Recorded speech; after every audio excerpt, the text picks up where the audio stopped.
Jon Snow stood on the wind-lashed docks, the smell of brine in his nostrils, the crash of the roiling sea in his ears. It was night, and the moonlight reflected dully on the black waters of Lordsport's harbor. He could see the silhouettes of Euron Greyjoy's ships bobbing on the waves, an unsettling forest of mast and sail, each vessel bearing the Kraken sigil of House Greyjoy.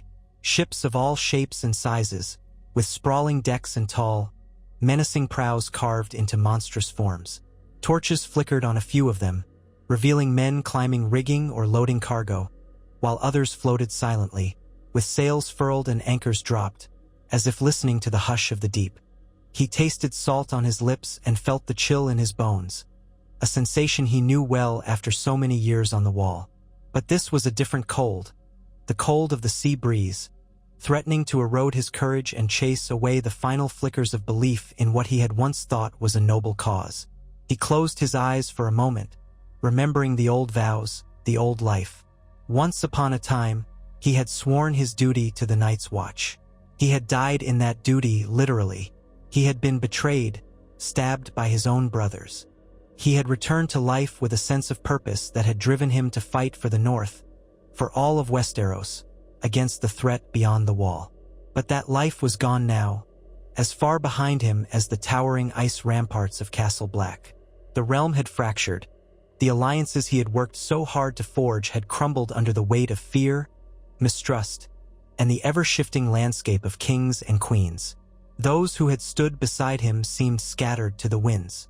Winter was here and he felt alone, despite the swirling questions in his mind. Questions about loyalty and honor, about what was right and what was needed. He had chosen to stand on these docks, waiting for Euron Greyjoy. How had he come to this point? He remembered how Euron's ravens had found him at the edge of the North. Secret missives that spelled out a dangerous proposition.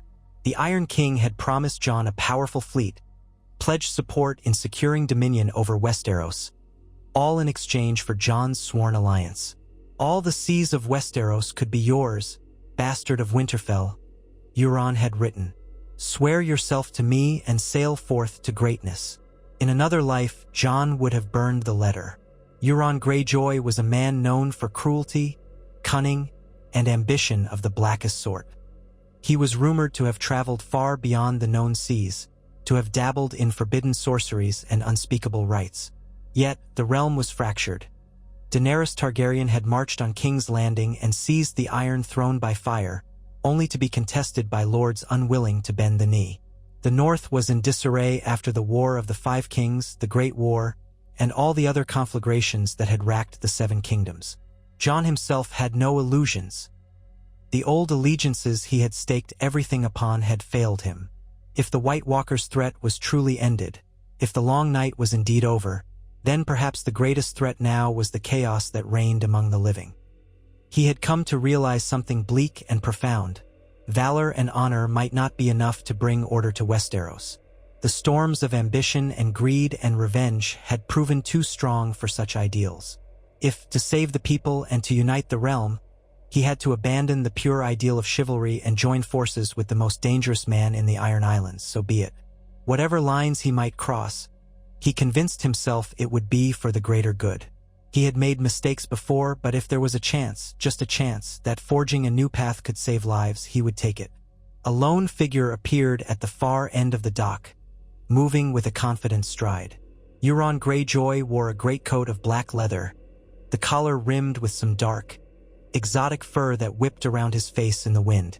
His hair, the color of midnight, hung loose, framing a grin that verged on madness. An eye patch of black silk covered one eye, but the other gleamed with a wicked, mocking light.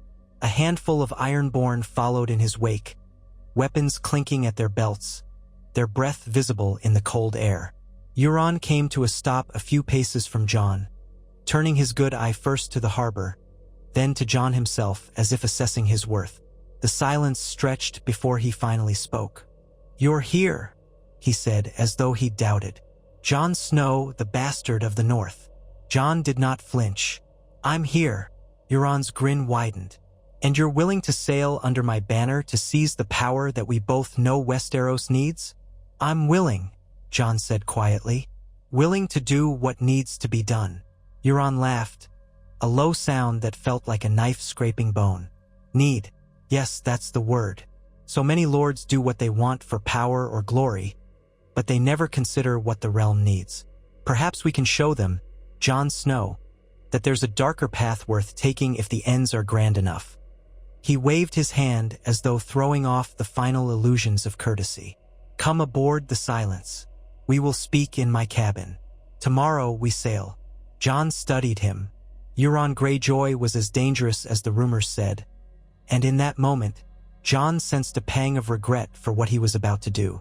Yet he steeled himself. This was no time for second thoughts. He stepped onto the gangplank of the Silence, Euron's massive flagship, and felt it sway beneath his feet.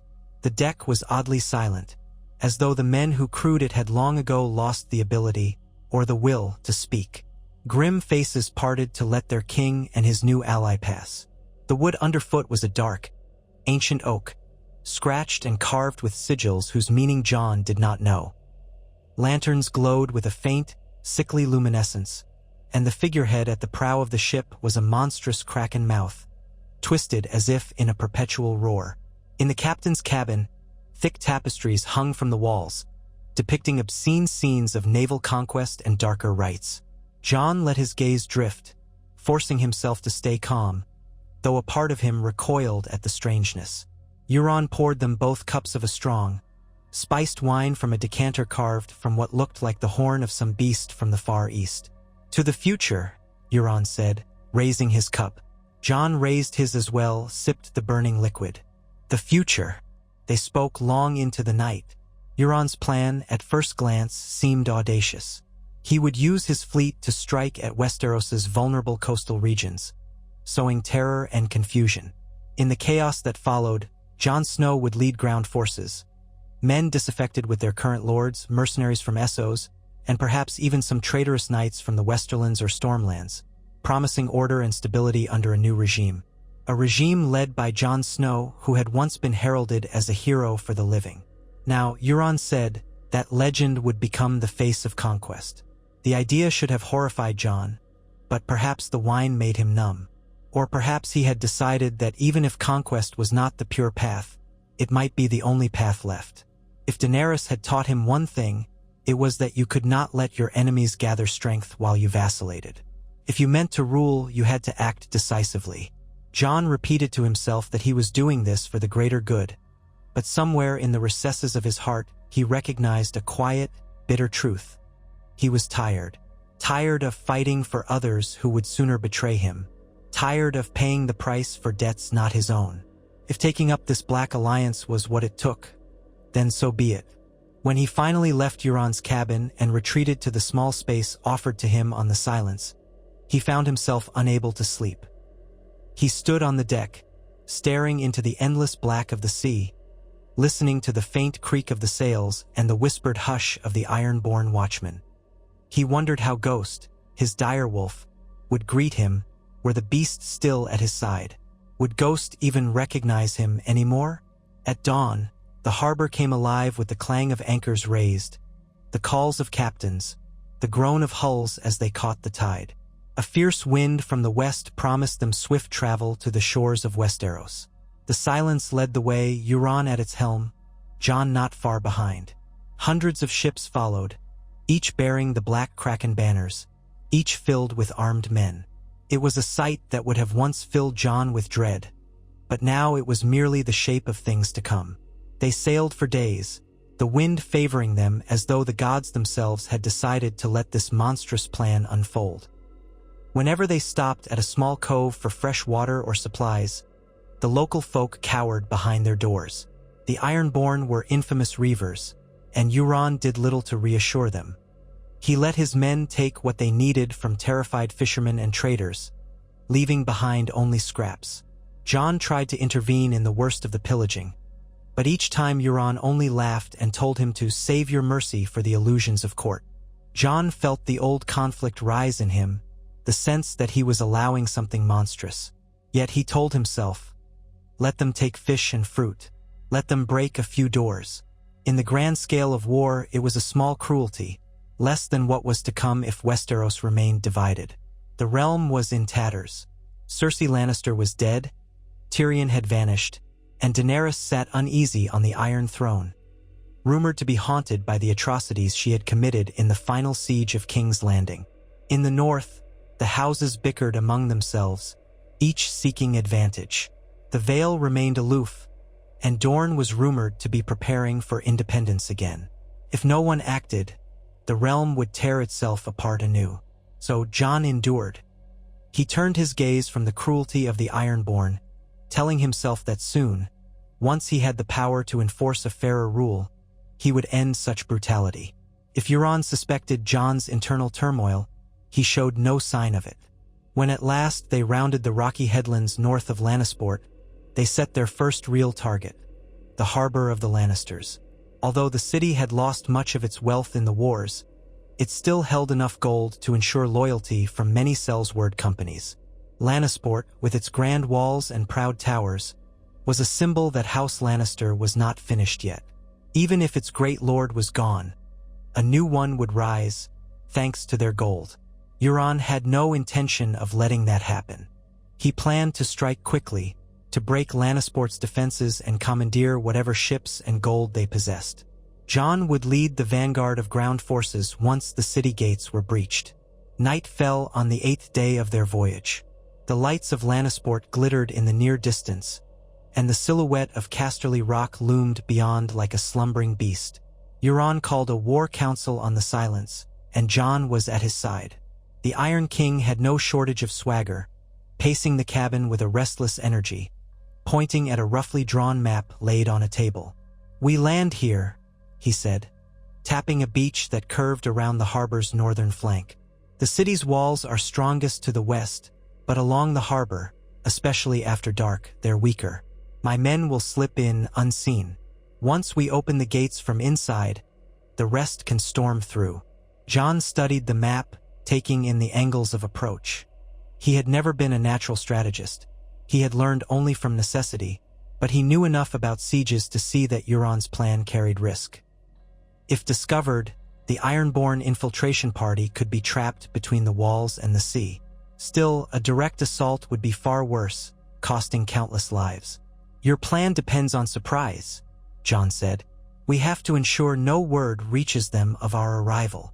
Euron's grin widened. "Not a raven nor a messenger shall leave this coast," he replied. "Believe me, Snow, my men can keep them quiet. We're good at that." Jon remembered the lifeless eyes of the men who crewed the silence. He had no doubt they were good at many terrible things. At the stroke of midnight, with the moon hidden behind ragged clouds, the Iron Fleet moved in. Smaller boats, each crammed with Ironborn warriors, slipped through the dark, the gentle splash of oars the only sound. The main bulk of Euron's ships hung back, still out of sight beyond the headland, waiting for the signal. Jon stood at the prow of a boat piloted by a scarred helmsman with a face like weathered driftwood. Around Jon, silent men clutched axes, short swords, and crossbows.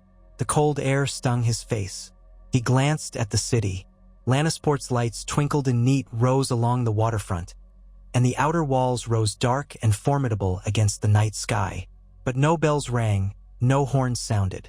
Luck was with them, or perhaps the city's watch had grown complacent in the months after the last war.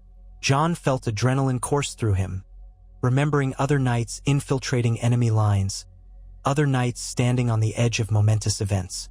But never had he done so under the banner of a man like Euron Greyjoy. Still, he steadied himself, telling his heart that if Lannisport fell quickly, fewer innocents would die. It was for the realm, he insisted, ignoring the guilt simmering in his chest. They reached a rocky stretch of shore just beyond the city walls. A single sentry tower loomed above. Ironborn were already scaling the rocks, carrying rope and grapples. Within minutes, they had ascended the outer rampart, neutralized the guard, and lowered ropes for the rest to climb. Jon clambered up, sword at his back, his feet slipping on the cold stone. The wind whipped past, carrying the faint sound of waves against the city docks. Inside, they crept along the ramparts toward a guard post. There, A handful of Lannister men-at-arms huddled around a brazier, talking in hushed voices. The Ironborn fanned out, quietly positioning themselves. Jon signaled for them to hold a moment. He wanted to try to spare a fight if he could help it. But a single slip on the wet stone caused a clatter that drew the guards' attention. One of them gasped, fumbling for his sword, as the Ironborn rushed in. It was over swiftly. The guard was cut down before he could cry out. Another guard managed a half-yell that was choked off as an axe struck him. The rest died quickly. Jon watched with tight-lipped resignation. He told himself there was no other way. This was war after all, but still it felt wrong. He looked down from the ramparts, scanning the city's interior. The houses and shops near the harbor were well lit. He could see taverns open, men wandering in the streets, some stumbling drunk.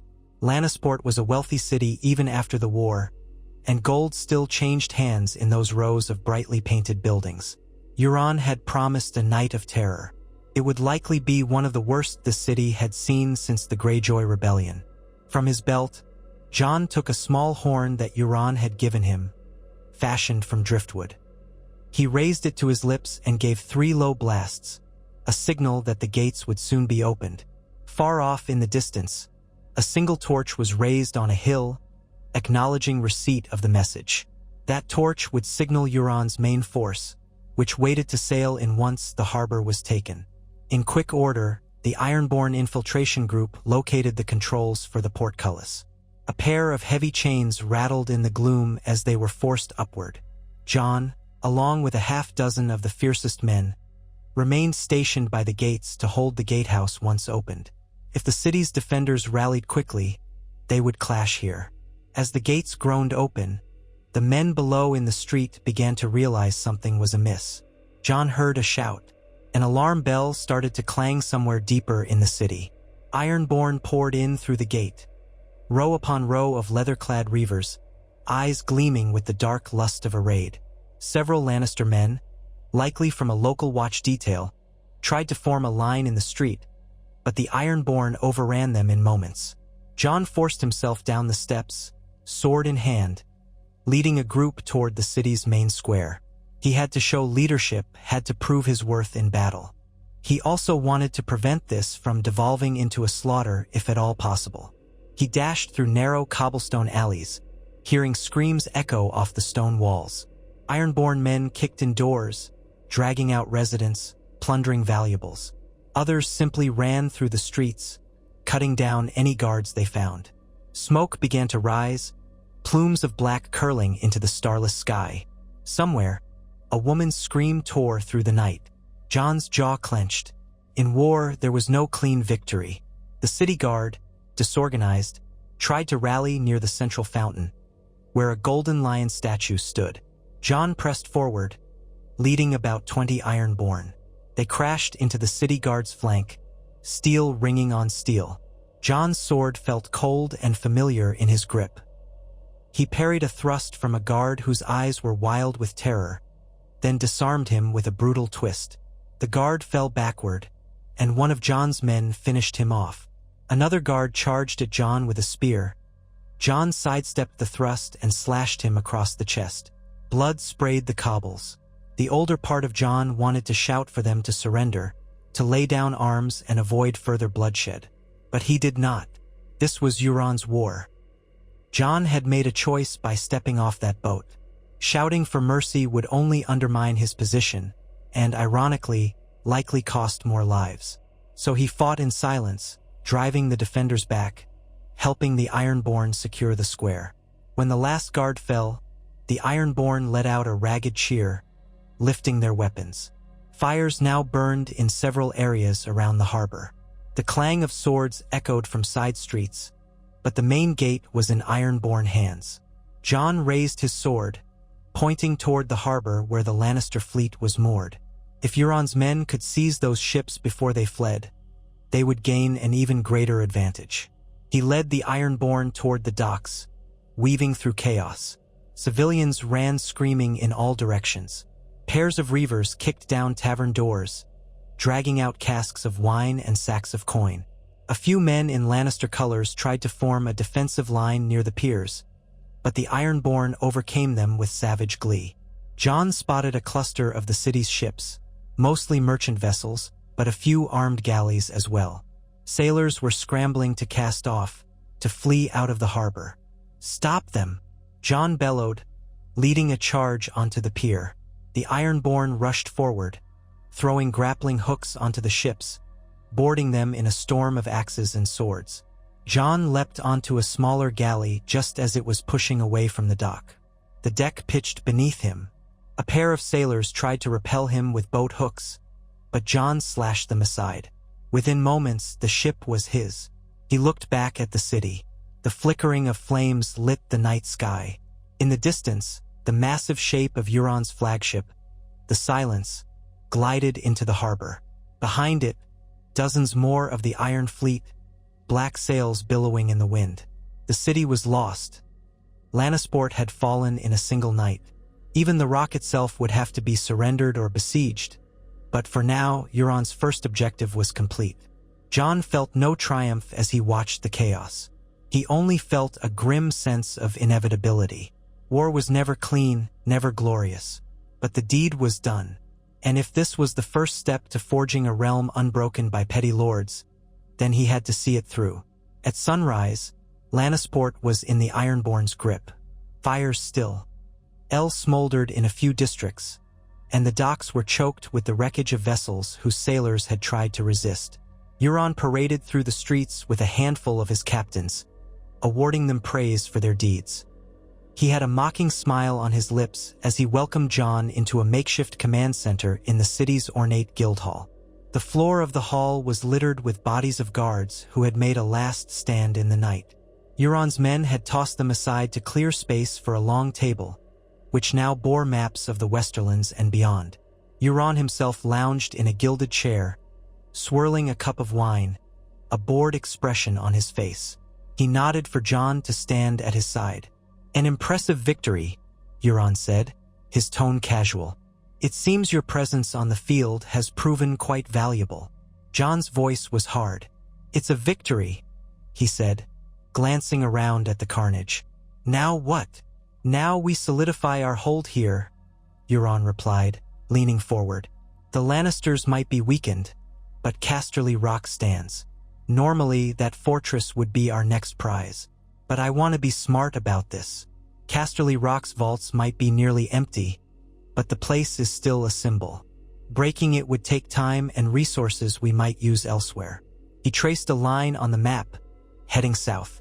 Old Town, on the other hand, is a jewel ripe for plucking. The high towers have retreated behind their walls, and the city is unfortified by land. And once I hold Old Town, I can strangle the Reach. Jon frowned. "And what of the north? What of the Iron Throne?" Euron let out a short laugh. "The north is cold, remote, and poor. Let it freeze. We have bigger prizes to the south. As for the Iron Throne, Daenerys Targaryen clutches it, but her hold is tenuous. Rumor has it she's lost half her dragons. The small folk fear her, but who among the great houses truly supports her? She's too foreign, too steeped in dragonfire." He shrugged. "When we're done sacking the wealth of the West and South, we'll turn our eyes to King's Landing. Then we'll see if the Dragon Queen's illusions of power can stand against a massive fleet."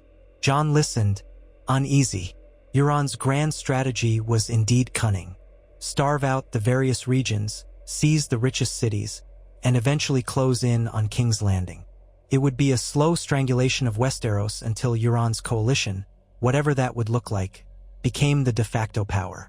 The rest would have no choice but to yield, and Jon, as a figure of some renown, would be the face of that new order.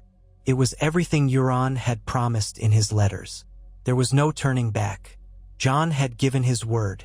He looked across the map, realizing that this was only the beginning. Lannisport was the first of many. With a heavy heart, he nodded, and Euron's grin sharpened. Within a week, word of Lannisport's fall spread across the Westerlands like wildfire. Refugees fled east, some taking roads north to the Riverlands, hoping to escape the Ironborn scourge. Mercenary companies, once funded by Lannister gold, reconsidered their contracts, uncertain if the gold would continue to flow.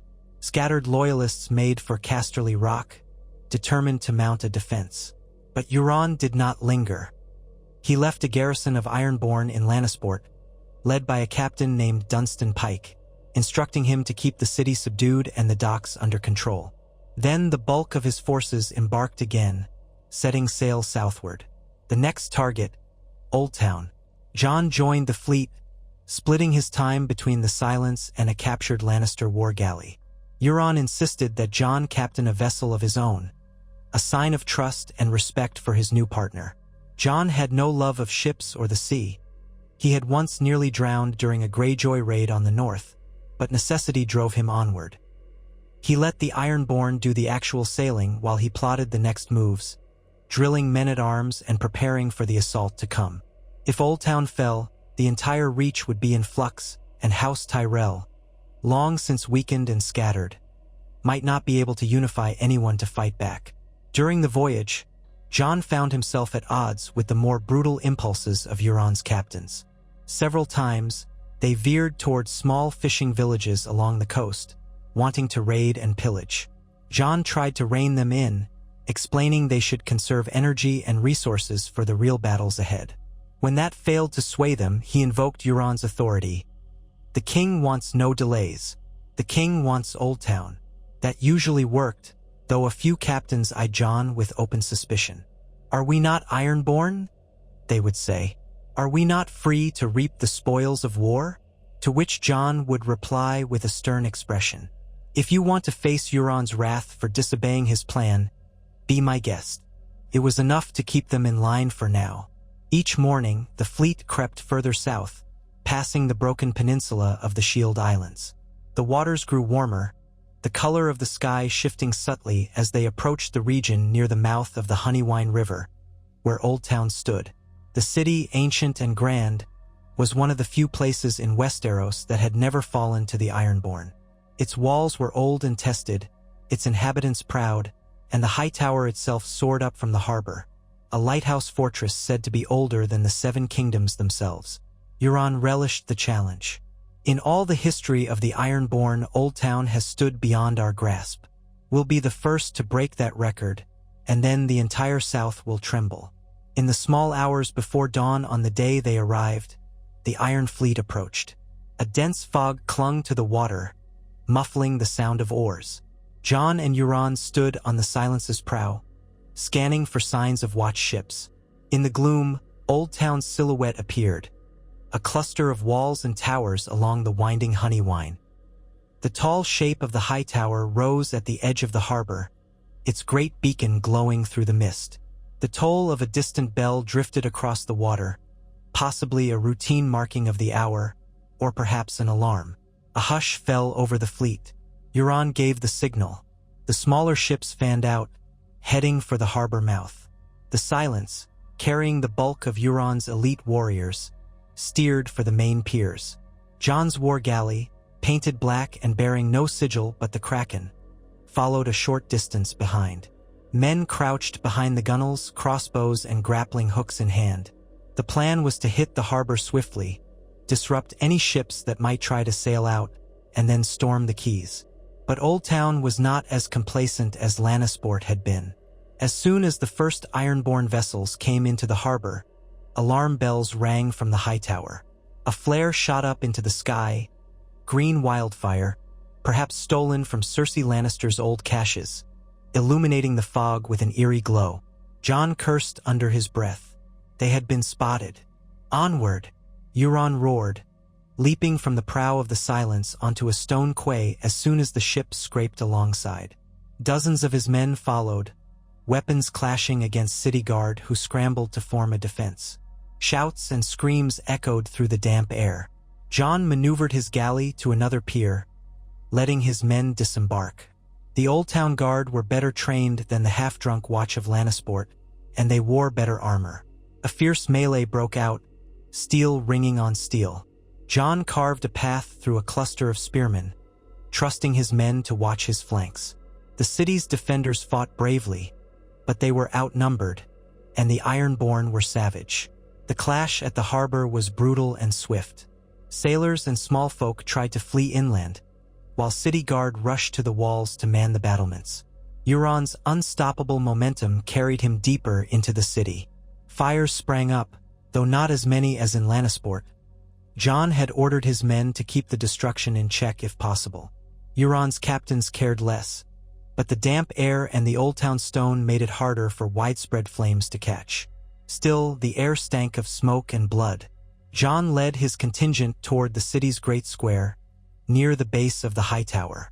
A company of Old Town knights in shining mail blocked the way, a banner of House Hightower, silver tower on a white field, fluttering at their center.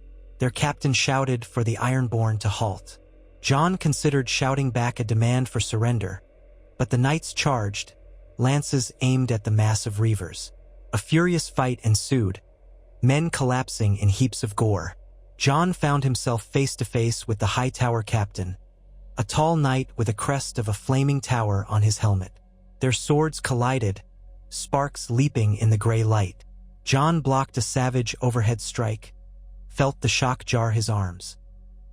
He pivoted, bashing his hilt into the knight's side, but the man's armor absorbed most of the blow. The knight came at him again, furious. Nearby, Ironborn were screaming as the knight's lances skewered them. But the Ironborn numbers began to tell, as more poured into the square.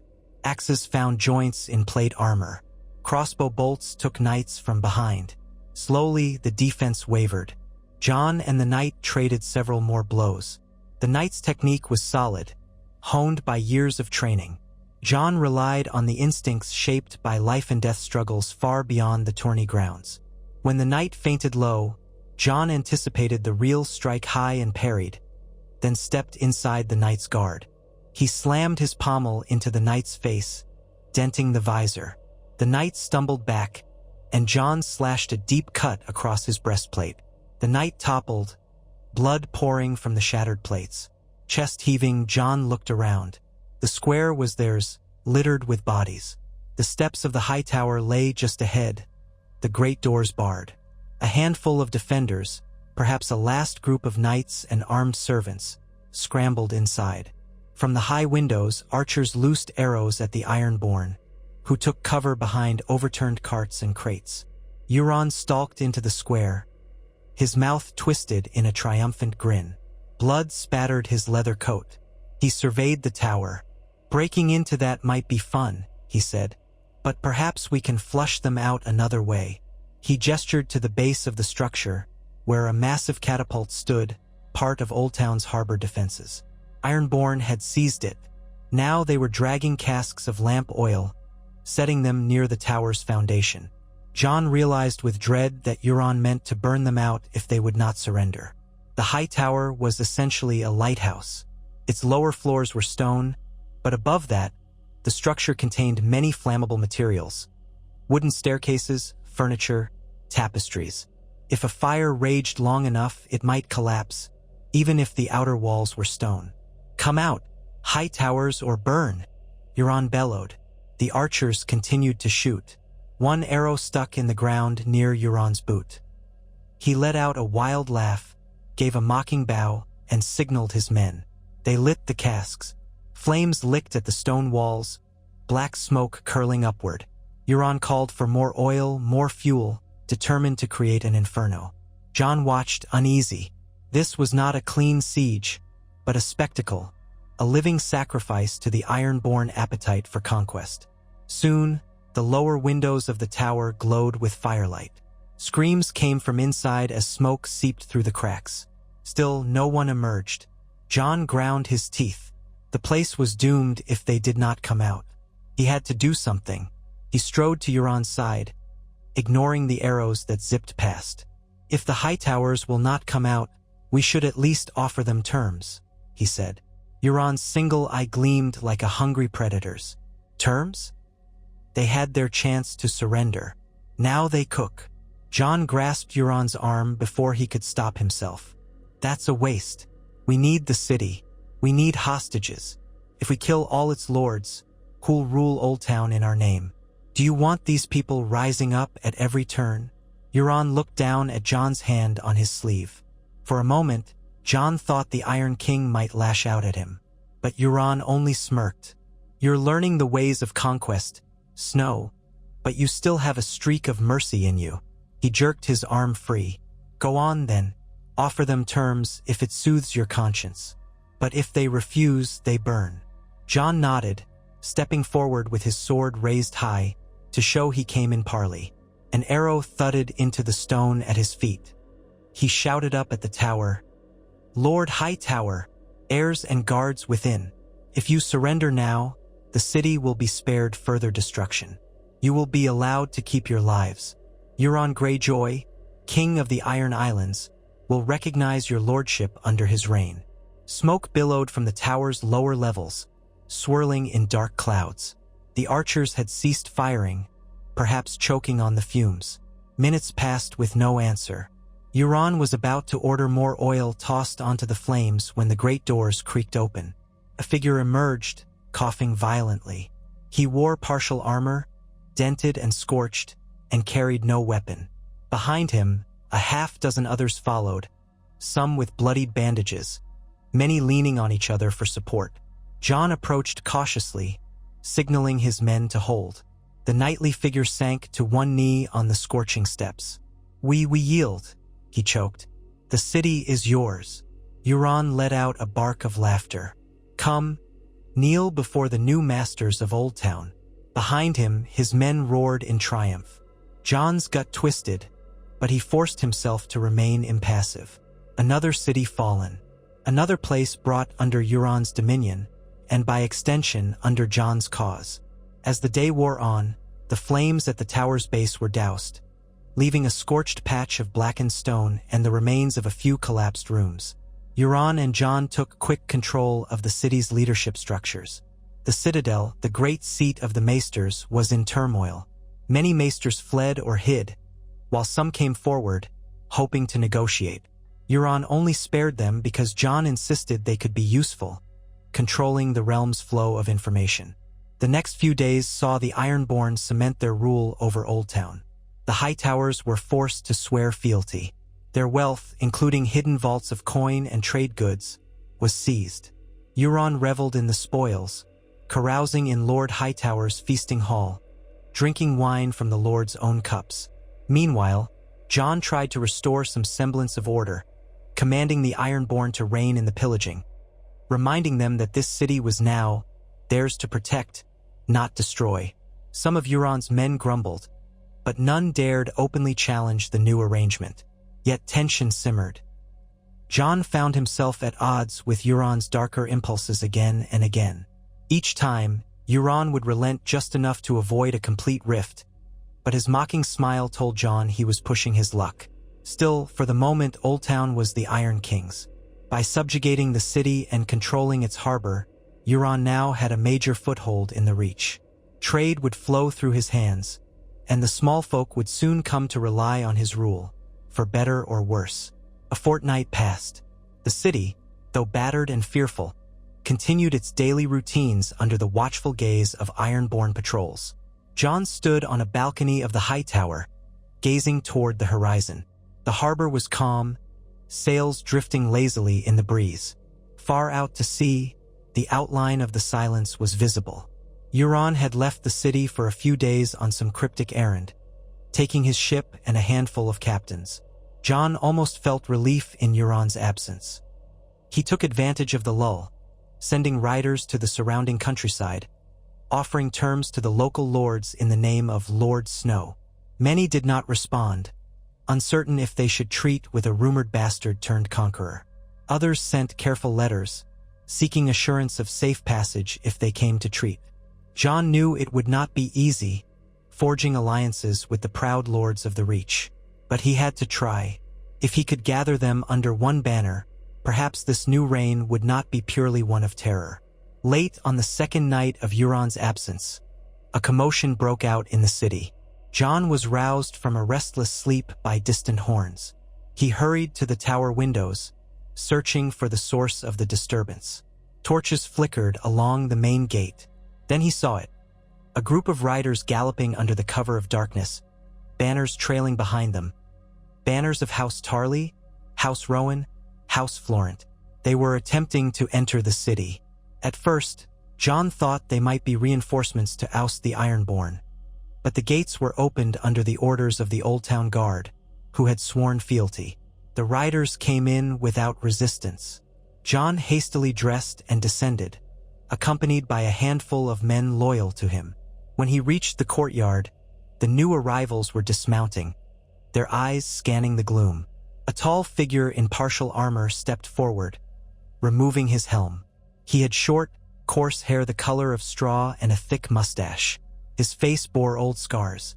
"I am Randall Tarley's cousin," he said, voice deep. "We've come to parley with Jon Snow." Jon approached, meeting the man's steady gaze. "I'm Jon Snow." The man studied him.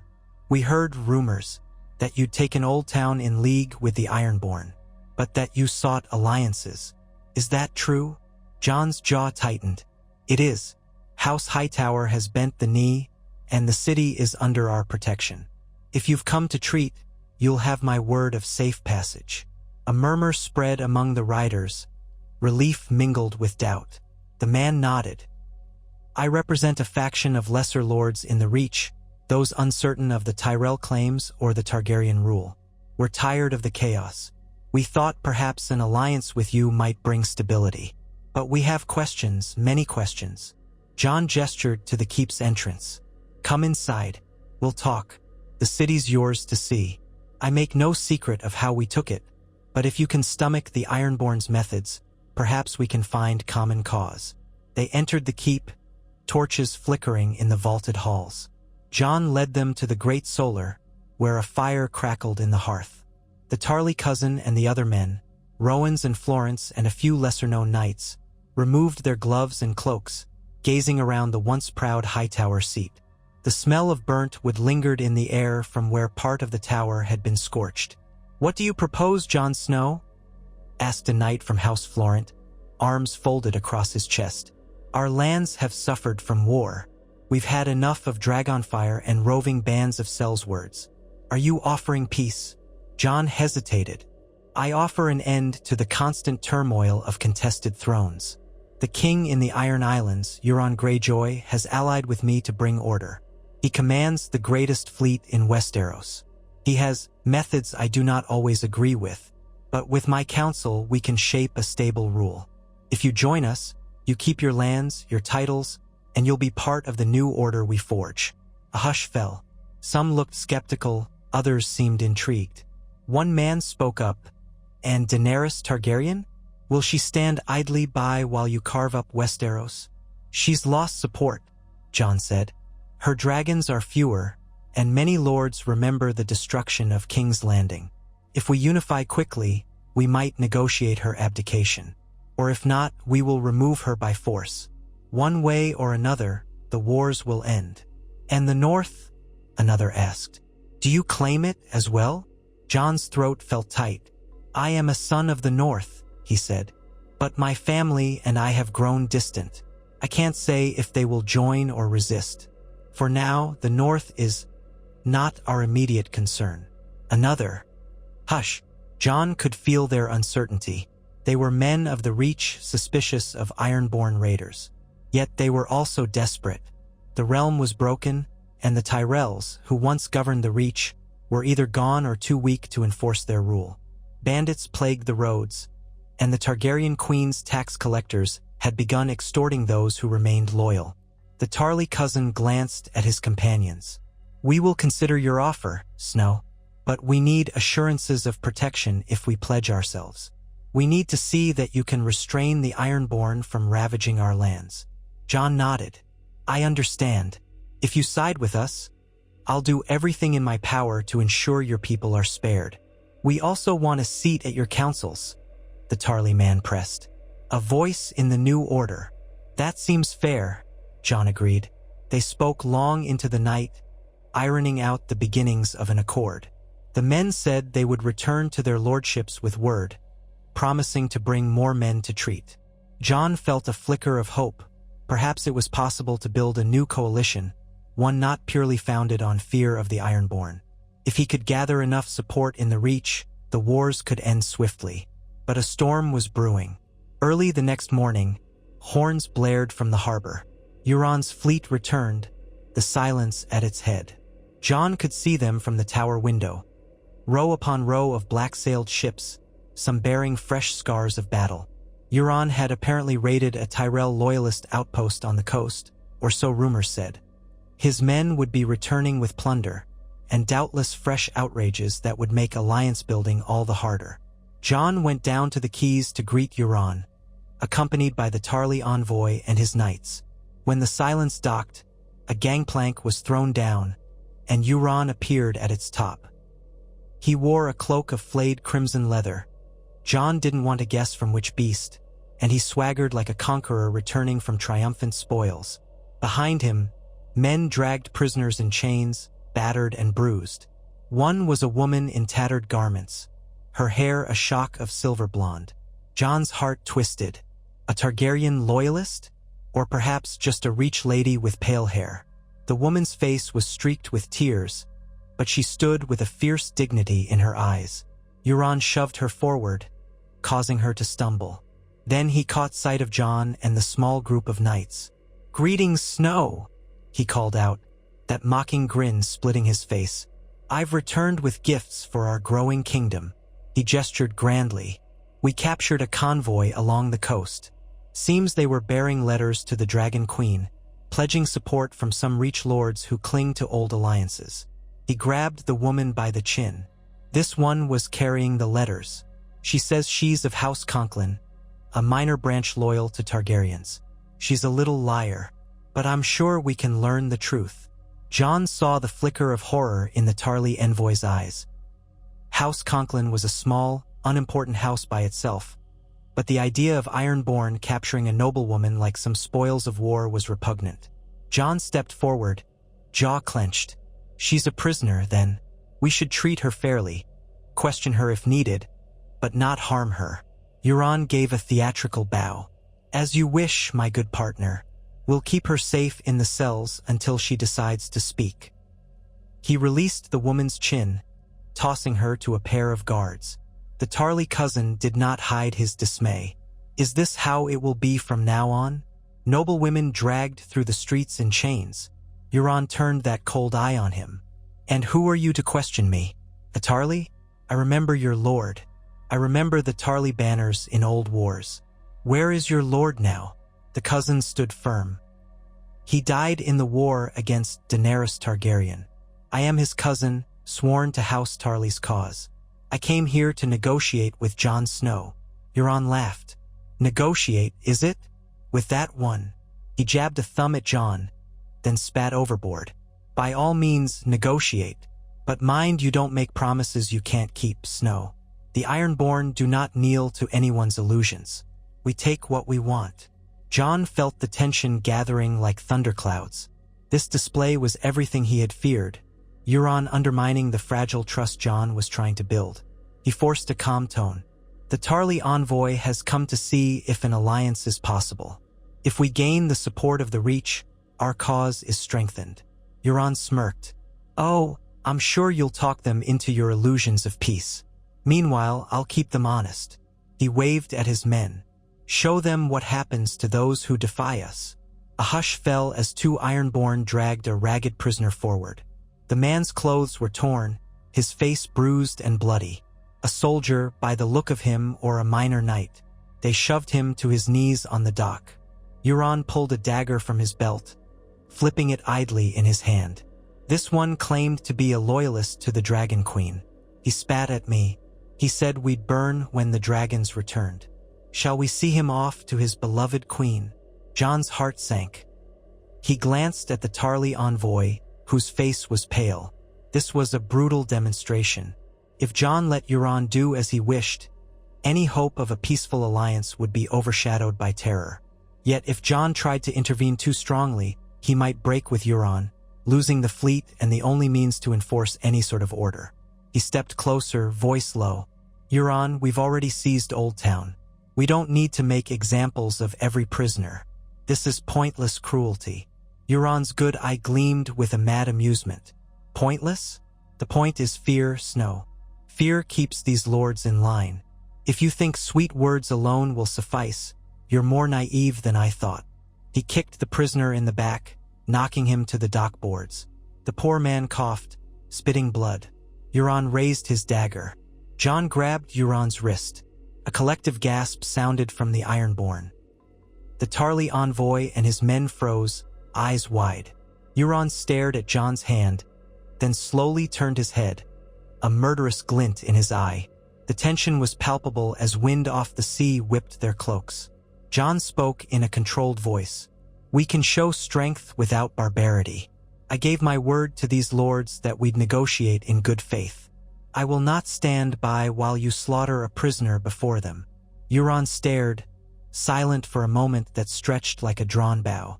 Then he let out a short, vicious laugh and tore his arm free. Instead of plunging the dagger into the prisoner's heart, he tapped the blade against the man's cheek, drawing a thin line of blood.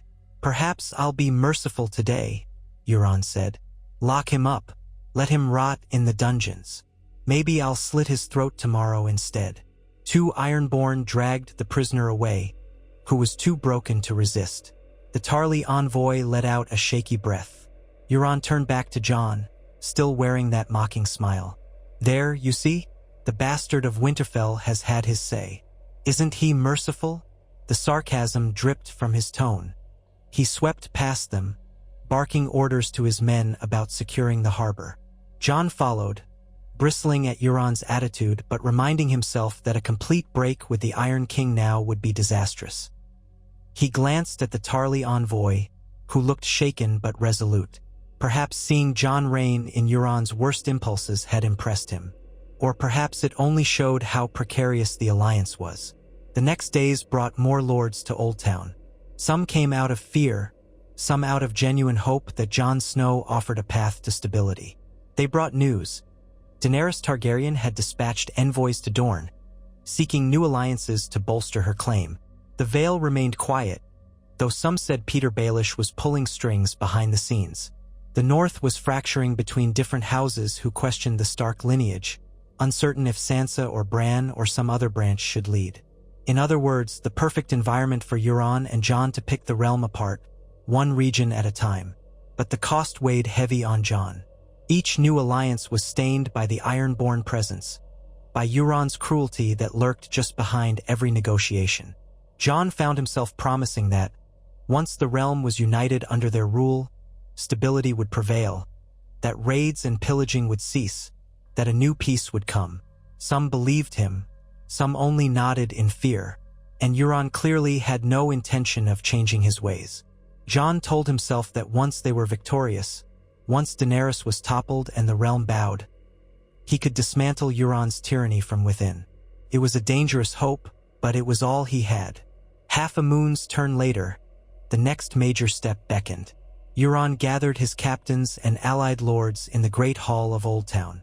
They feasted among the carved pillars, 100 torches lighting the ancient hall. Euron stood at the high table, raising his goblet. "My friends," he called, "we have done what no Ironborn has ever done. We hold Old Town. The wealth of the High Tower is ours, and soon the rest of the Reach will kneel. Yet one great city remains between us and final victory. King's Landing, where the Dragon Queen sits her stolen throne, trembling at our might." A cheer rose from the Ironborn. Some of the Reach lords clapped half-heartedly. Jon sat among them, silent. "Before we sail upon the capital, we must ensure the rest of the Reach is docile," Euron continued. "Our spies say a certain faction loyal to the Targaryens is gathering in Highgarden, led by some Tyrell pretender or one of their distant cousins. We cannot allow any Tyrell standard to fly. We'll tear it down. After that, King's Landing will be ripe for the taking." He looked at Jon, lifting his goblet. "To Jon Snow, whose name helps us gather these lords like sheep." The crowd roared with laughter. Jon forced a tight smile. Even though the words were insulting, Euron wanted to show that Jon was central to their cause. It was a twisted compliment, an acknowledgement of how Jon's reputation softened the realm's resistance. Jon rose to his feet. "Highgarden," he said, addressing the hall. "A place of great beauty and history. We should approach carefully. If we can claim it with minimal bloodshed, so much the better." The Tyrell line is nearly extinguished, but that doesn't mean the people won't fight fiercely for their land. Euron's laugh was cruel. You talk of minimal bloodshed while bringing the Ironborn to their gates. Very well, Snow. Let's see if your silver tongue spares them. If not, the Kraken will feed on their corpses. The feast continued, though Jon found little appetite. Wine and ale flowed freely among the Ironborn. Some of the allied lords seemed uncertain, but the promise of the Ironborn's might, and the fear of their wrath, kept them in line. As the night wore on, Jon slipped away, leaving the revelry behind. He walked along the silent corridors of the keep, a single torch in hand. His mind whirled with the enormity of what they had already accomplished and what was to come. He paused in a small courtyard, gazing at a starry sky. The faint scent of roses drifted from a neglected garden, Old Town's memory of a gentler time. He exhaled, feeling more alone than ever. Had he truly chosen the best path for Westeros? Or was he as mad as Euron to think this could end in anything but tears? He heard a soft footstep behind him.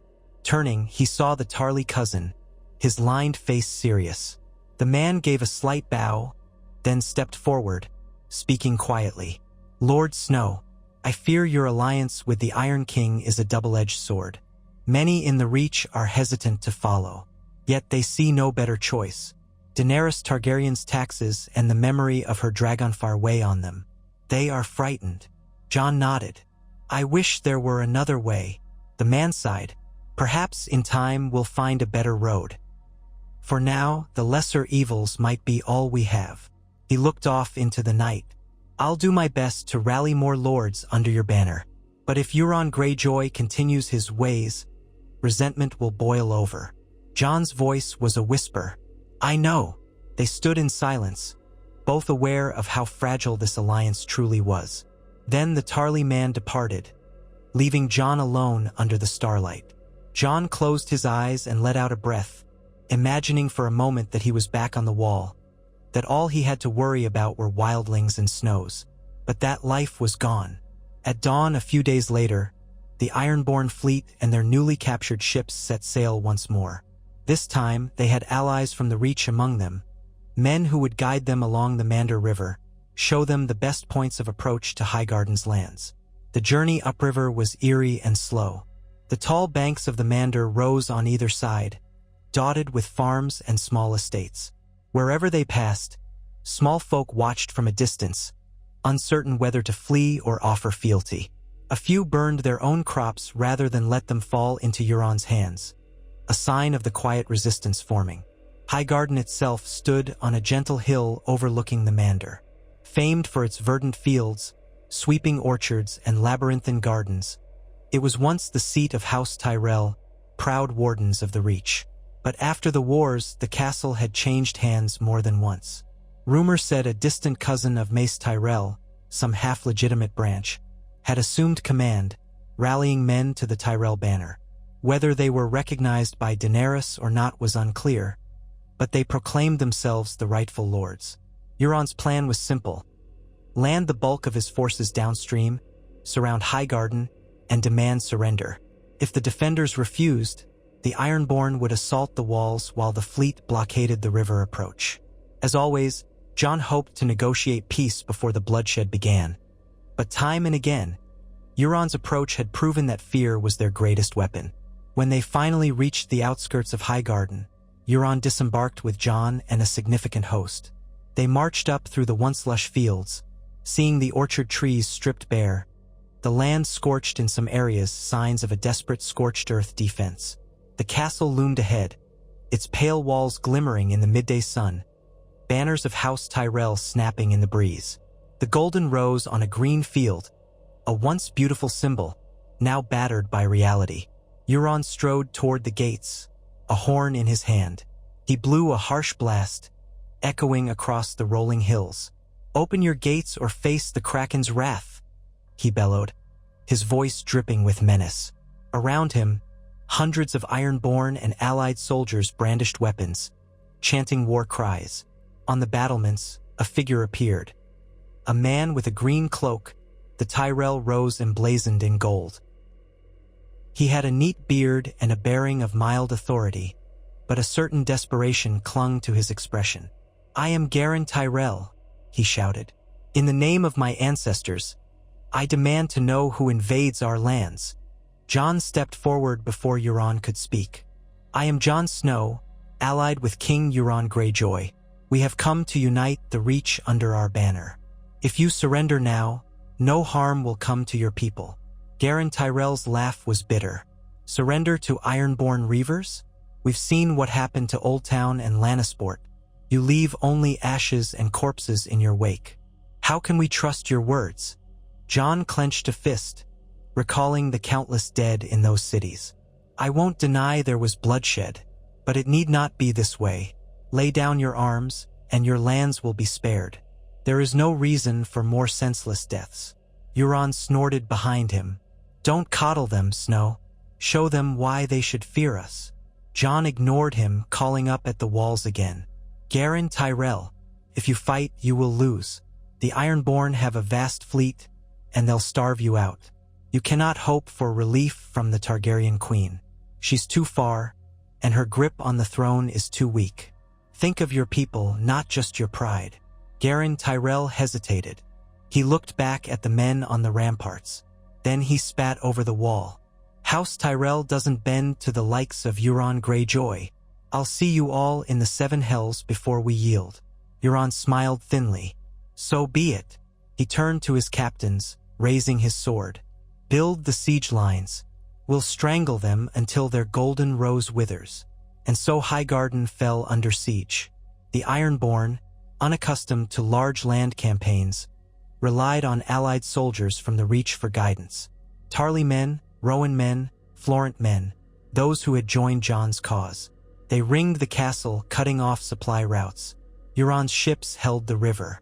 For weeks they starved Highgarden, launching occasional raids against its walls. Jon tried one more time to negotiate, sending ravens with terms of surrender. Each time the response was defiance. Garin Tyrell insisted that the lords of the Reach would rally, or that the Dragon Queen would send an army. But no help came. The realm was too divided. Finally, Euron decided that the time had come for an assault. He had siege towers constructed, ladders prepared. His men hammered together battering rams. The allied lords contributed catapults. Highgarden's defenders, diminished by hunger, did their best to prepare, but their doom seemed sealed. On the morning of the assault, Jon stood at the forefront with Euron. The catapults flung stones that crashed into the walls. Archers on both sides exchanged volleys.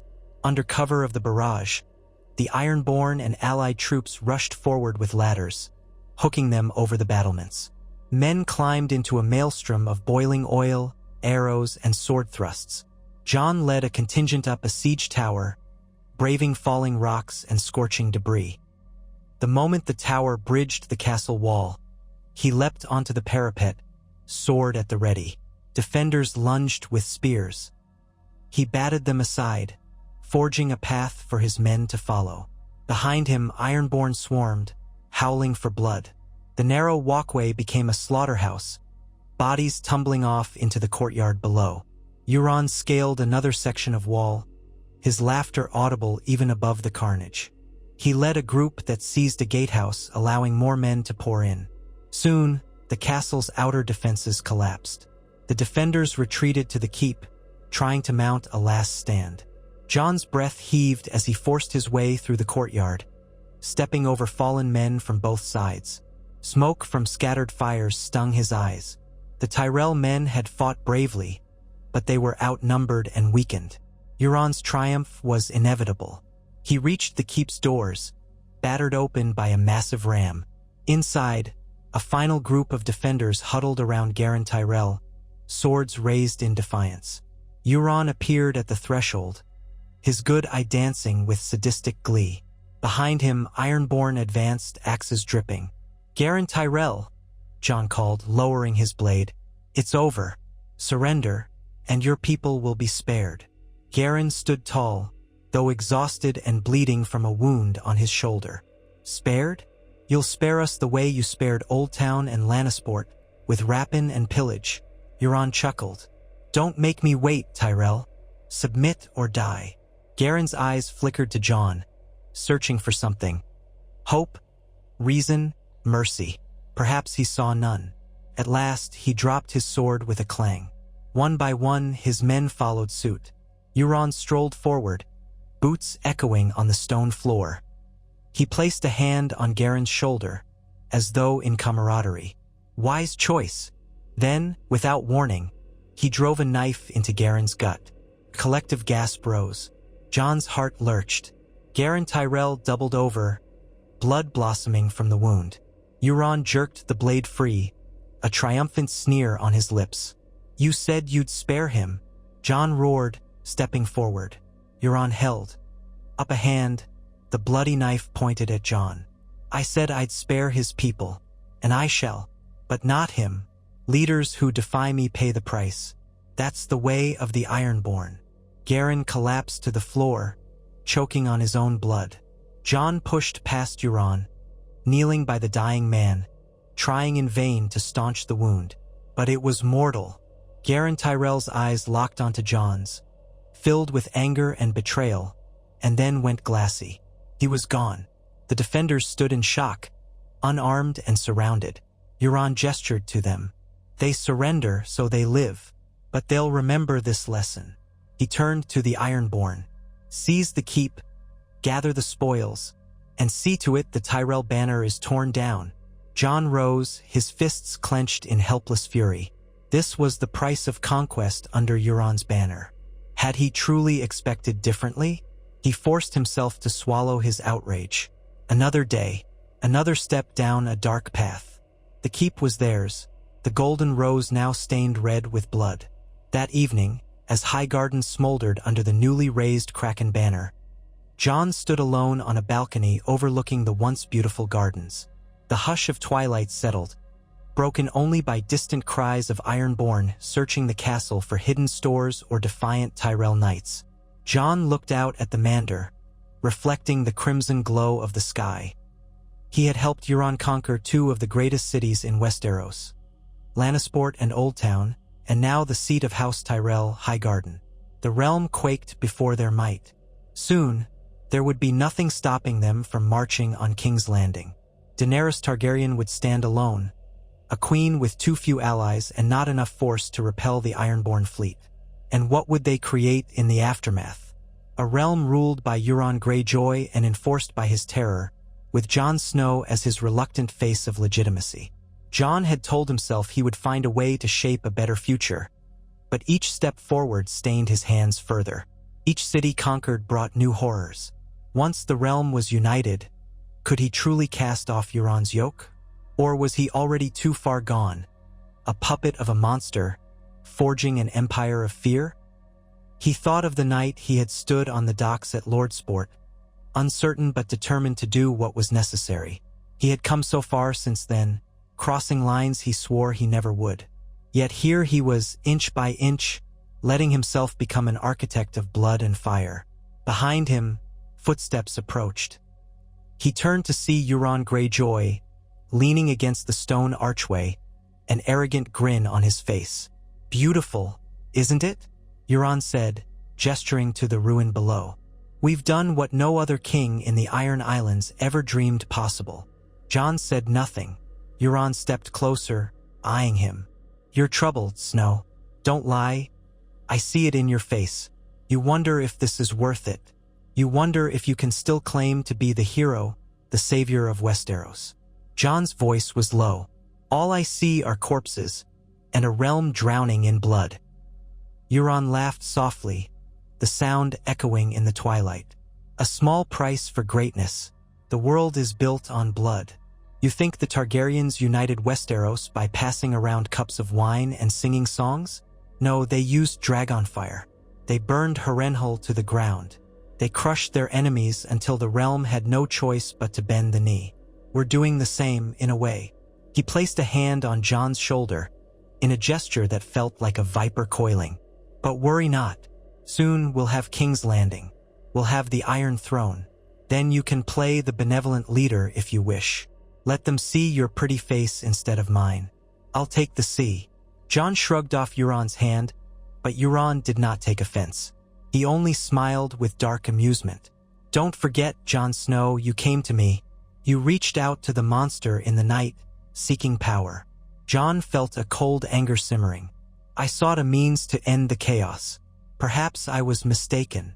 Euron's grin sharpened. "Too late for second thoughts now. The wolves of the north won't take you back with open arms. Not after what we've done. If you try to betray me, you'll be alone, friendless, and hunted by every power in Westeros." He gave Jon a mocking salute. "So we sail on, to new victories, yes?" Jon stood rigid, the weight of Euron's words pressing on him. He had chosen this path. He had facilitated Euron's unstoppable rise. Could he possibly steer it toward something better? Or was his soul already forfeit? Euron turned and left, his footfalls echoing along the corridor, leaving Jon Snow alone with the twilight and the hollow wind drifting through Highgarden's ravaged courtyard. Far below, an ironborn warrior ripped down the Tyrell banner from a wall. It floated in the air for a moment, then crumpled into the mud. Jon closed his eyes, feeling the last rays of sunlight on his face, and for a moment, he imagined winter winds blowing across the north. He remembered the hush of snow-covered forests, the feeling of ghost at his side. If he strained his memory, he could almost recall a sense of hope, of purpose. But now, all of Westeros seemed caught in an endless spiral of violence, and he was at the center of it, bound to a man who reveled in destruction. His eyes opened, fixed on the horizon where King's Landing lay, somewhere beyond the rolling plains. Soon enough, they would go there. Soon enough, Euron's flags would fly on the walls. And Daenerys Targaryen, the last Targaryen queen, would face the Ironborn storm, and Jon's betrayal of everything he once stood for. Unless, somehow, in the final reckoning, Jon found the strength to break free. But how many lives would be lost before that day came? And would it even matter, when so much had already been given over to the tide of blood? He stood there for a long time, until night fell, the stars unblinking witnesses to his silent turmoil. And in that hush, Jon Snow could only wonder whether, when it was all over, Westeros would be saved, or forever damned by the alliance he had forged. Jon Snow lingered on the balcony of Highgarden long after Euron's footsteps had faded into the torchlit corridors. Night draped the shattered castle in a cloak of restless silence. Beneath him, in the overgrown courtyards once filled with roses and thriving greenery, Ironborn patrols tramped among the remains of the fallen. The golden rose banners had been torn down, replaced by the black kraken. In one courtyard, a bonfire crackled, fed by fragments of broken doors, furniture, and the wreckage of old Tyrell finery. The twisting smoke stung Jon's eyes as he watched it rise toward the cold stars. He could still see the blood on his hands, literal or otherwise. It felt as though a stain had settled over his heart, slowly darkening everything he thought he once believed in. When he'd first considered an alliance with Euron Greyjoy, he told himself it was necessary for Westeros, that a new order might be forged, one that could avert another war like the one Daenerys had brought down upon King's Landing. Now, he felt the weight of all the broken promises he'd made along the way. He could not bring back the men, women, and children lost in Lannisport, Oldtown, and now Highgarden. He could not erase the memory of Garren Tyrell's final, betrayed stare. And every time he closed his eyes, he saw Euron's mocking grin. He let out a shuddering breath and turned from the balcony. There would be no restful sleep tonight, not for him, not for the survivors huddled somewhere in this conquered castle. The smell of blood and ash clung to the corridors. Now and then, he passed groups of Euron's men half-drunk on wine seized from the Tyrell cellars. They sneered or offered slurred mockery, but none laid a hand on Jon. He was still their king's chosen ally, the so-called bastard face of the conquest, and they knew Euron had uses for him. Sometimes, Jon thought that was the only reason he could walk among them without an axe in his back. In one of the antechambers that overlooked the gardens, he found the Tarly cousin who had been counseling him these past weeks. The man's given name was Simon, though Jon rarely heard it spoken. Simon Tarly was leaning against a tall, narrow window, hands clasped before him. A flicker of torchlight danced across the lines in his face. The moment he spotted Jon, he straightened. "My lord," he said, voice subdued. "I hoped we might speak." Jon nodded. "There's little enough comfort to be found anywhere else." Simon studied him. "Highgarden's fall will send shockwaves through the Reach. Word travels quickly when a castle so famed, so beloved, is taken, and in such bloody fashion." He sighed, glancing at the dark shape of the gardens. "Our people will fear the Ironborn more than ever now, and your name is bound to Euron's, for better or worse." "For worse," Jon said quietly. "I've tried to spare them needless suffering, but it seems I only delay the inevitable. Euron enjoys these demonstrations, and so do his men," Simon said. "Yet we still need them, or so you believe." Jon closed his eyes a moment, feeling a pulse of old anger, or perhaps despair. "I can't conquer Westeros on my own. None of us can. The realm has always been too large, too disjointed. But Euron's fleet, it's unmatched. If Daenerys Targaryen is to be confronted, if the Iron Throne is to be reshaped, we need a navy to keep her from ferrying troops freely. We need her to realize resistance is hopeless." Simon dipped his head, acknowledging Jon's reasoning. "Then, you plan to march on King's Landing next?" Jon hesitated. "That's Euron's goal. He's never hidden it. The Crownlands are not as devastated as the West or the Reach, though they've seen their share of chaos. Daenerys sits the throne, but many of the lords around King's Landing haven't fully pledged themselves. They remember the final siege of the city, how she burned thousands with dragonfire. They fear her, even if they also fear what might come next." His throat tightened. "We could exploit that uncertainty." Simon exhaled, a worried sound. "The Tarly men who have followed me this far, I'm not sure how much further I can pull them along this road of blood, my lord. Each new atrocity by the Ironborn shakes their faith in our cause." Jon couldn't hide the bitterness in his voice. "Perhaps it should. I can only keep promising that I'll curb Euron's worst impulses. I haven't done a very good job of that, have I?" Simon gave him a sad look. "You've done what you could. You saved some captives that Euron would surely have tortured or killed. You prevented a full-scale burning of Old Town Citadel. Maybe your presence has spared more bloodshed than you realize. But yes, the Lords of the Reach want to know if this new kingdom will truly bring stability." Jon found no answer. After a moment, Simon placed a hand on Jon's shoulder. "Rest if you can, my lord. We'll speak more in the morning. The lords loyal to you and me, House Florent, House Rowan, House Tarly, and a half-dozen lesser houses, are all in the field. We need to decide how to keep them from fracturing. No doubt Euron will gather a council soon to discuss the march on King's Landing." Jon nodded and watched Simon depart, footsteps echoing in the quiet. Then Jon made his way to a bedchamber near the top of Highgarden's keep. A chamber still reeking of stale, perfumed water and the faint tang of something burnt.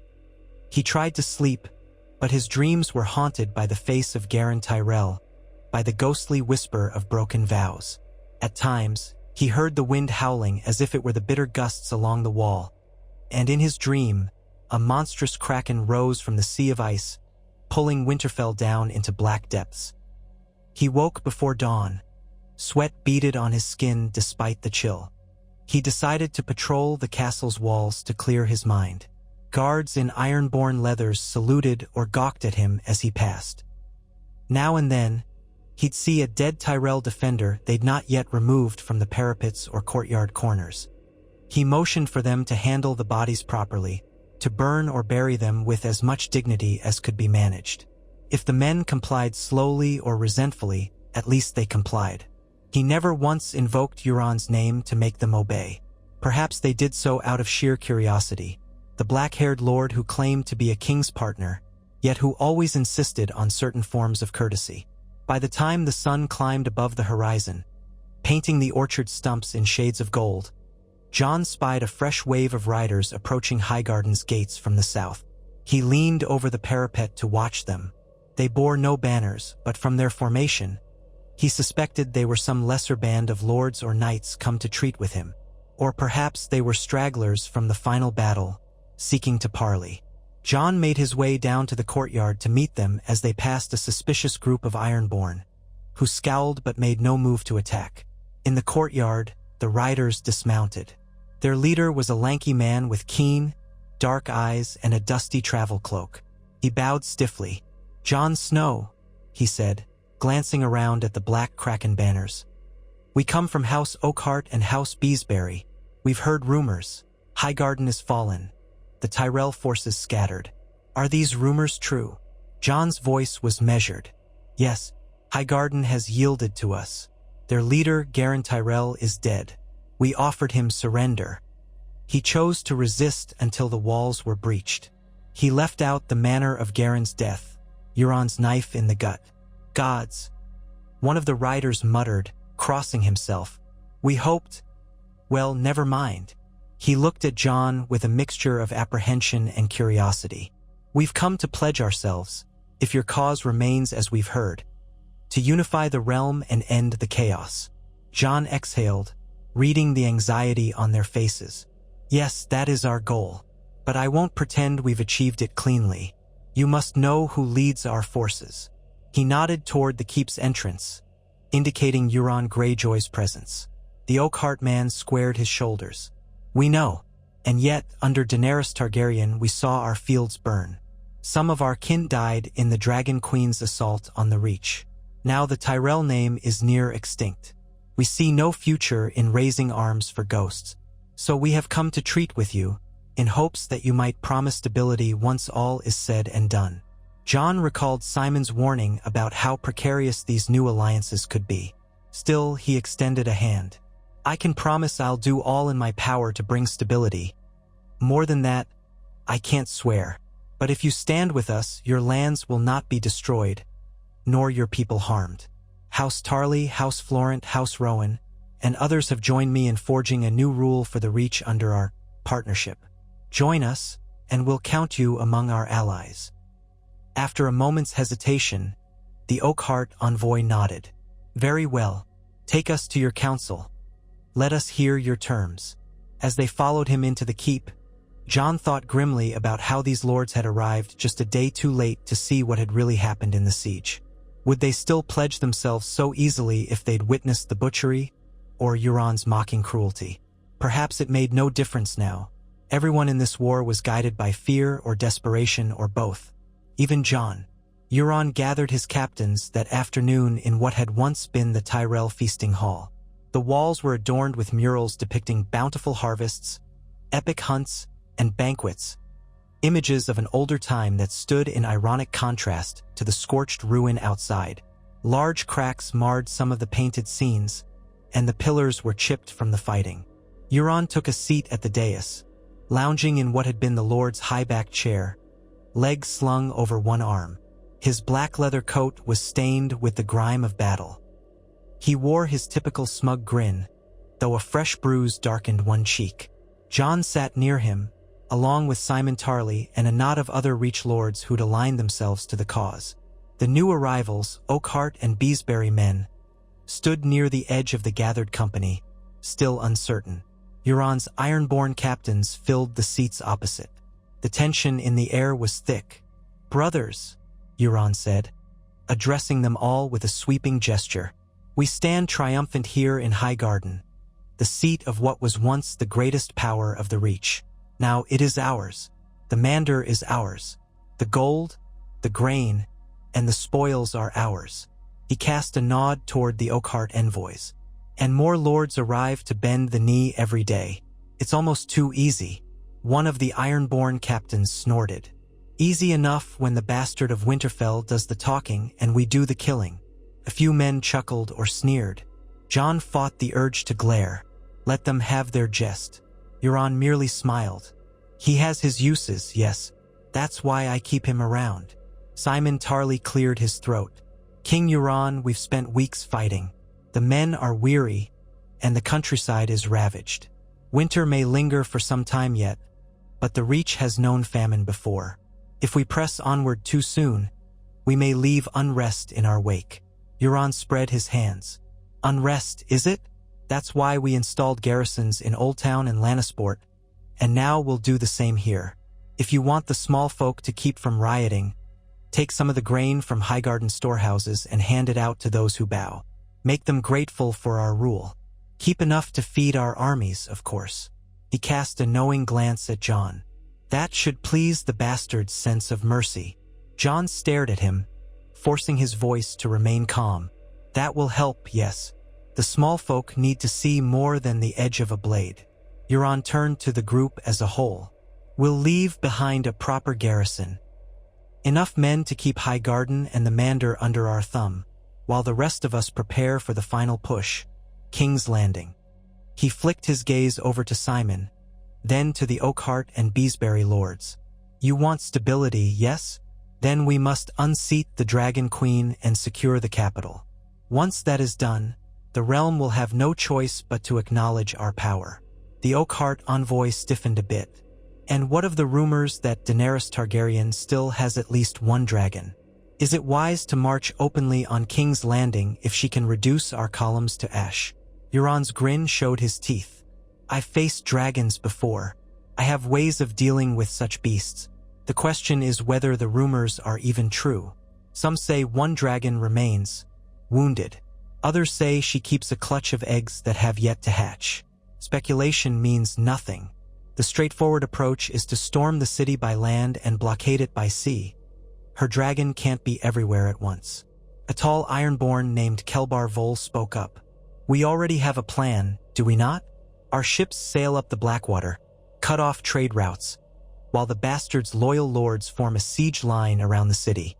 Let them starve if they don't bend the knee. Euron nodded. Precisely. And if the queen tries to fly out on her dragon, we'll fill the sky with scorpions and ballista bolts.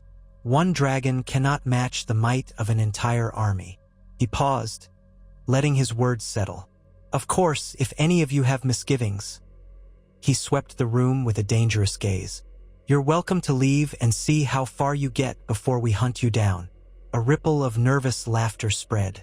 None stood. Simon Tarly cleared his throat again. Then we should begin at once, I suppose. If the city must fall, let it be swift, before more lords join Daenerys out of desperation. Jon felt the meeting edging toward its inevitable conclusion. They would gather troops, quell the last pockets of resistance in the Reach, and move east. He wondered. Read if Daenerys was aware of just how close the storm loomed. Did she have any alliances left that could challenge this iron tide? Dorne, perhaps, or the Vale if Lord Royce or that ever-shifting Peter Baelish decided to act. But the realm was fractured, and Euron possessed the greatest fleet in living memory. Highgarden's gold would feed and pay soldiers. With each day, the victory of this dark alliance seemed more certain. Euron slid off the dais and clapped his hands. Then let us not dawdle. My captains, see to the ships. We'll have a portion of our fleet stay at Old Town to secure the region.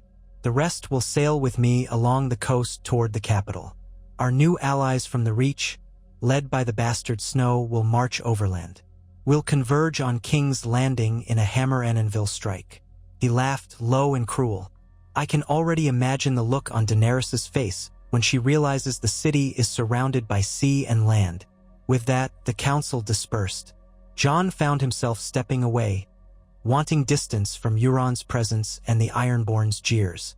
He could feel eyes on him, resentful or wary. Some of the allied lords seemed to question his resolve. He was the living paradox who tried to temper Euron's cruelty even as he led the realm into the Iron King's clutches. But it was too late to unravel that paradox now. Outside, the sun baked the fields around Highgarden as men began fortifying the castle for occupation. Jon set to work at once, instructing Simon and the other lords to allocate some of Highgarden's stored grain to the small folk who'd survived.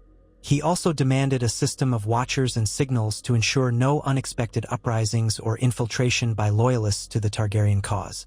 Euron's men gave him sidelong glances but followed instructions, at least when it came to purely military matters. For all the tension between them, there was still an understanding that Jon's leadership made their conquest run more smoothly. By evening, rumors spread that some stragglers from the Tyrell forces had fled north, hoping to cross the Blackwater Rush and reach the Crownlands, perhaps to join Daenerys or any other royal faction. Jon dispatched a few scout parties to see if they could dissuade them from foolish attacks on the rear of their army. He took pains to order the scouts to avoid slaughter if possible, but he was no fool. Once the men were out of sight, they might do as they pleased. He could not watch them all. Euron, in typical fashion, had left the administrative tasks to Jon and the other lords. He strolled through Highgarden's halls like a tourist in a conquered kingdom, flicking his eye patch up or down according to whim, leering at whatever he fancied. Jon caught occasional glimpses of him with small groups of Ironborn, presumably planning something beyond the main strategy. He'd grown used to Euron's secretive ways. The man had a habit of vanishing for days at a time, only to reappear with new trophies and cryptic references to half-mad voyages. None dared question him too directly. On the second night after the council, Jon sat in the old Tyrell library, a vaulted chamber lined with shelves that had been partly ransacked. Loose pages and broken bindings littered the floor, but enough books remained to hint at the castle's once-renowned collection of histories, herb lore, and genealogies. Most of the Ironborn had no interest in reading, so they'd stolen only volumes with gold or jewels in the bindings. He found a few battered tomes worth saving, if only for posterity. He had always had some respect for the knowledge that the Citadel or the great houses preserved.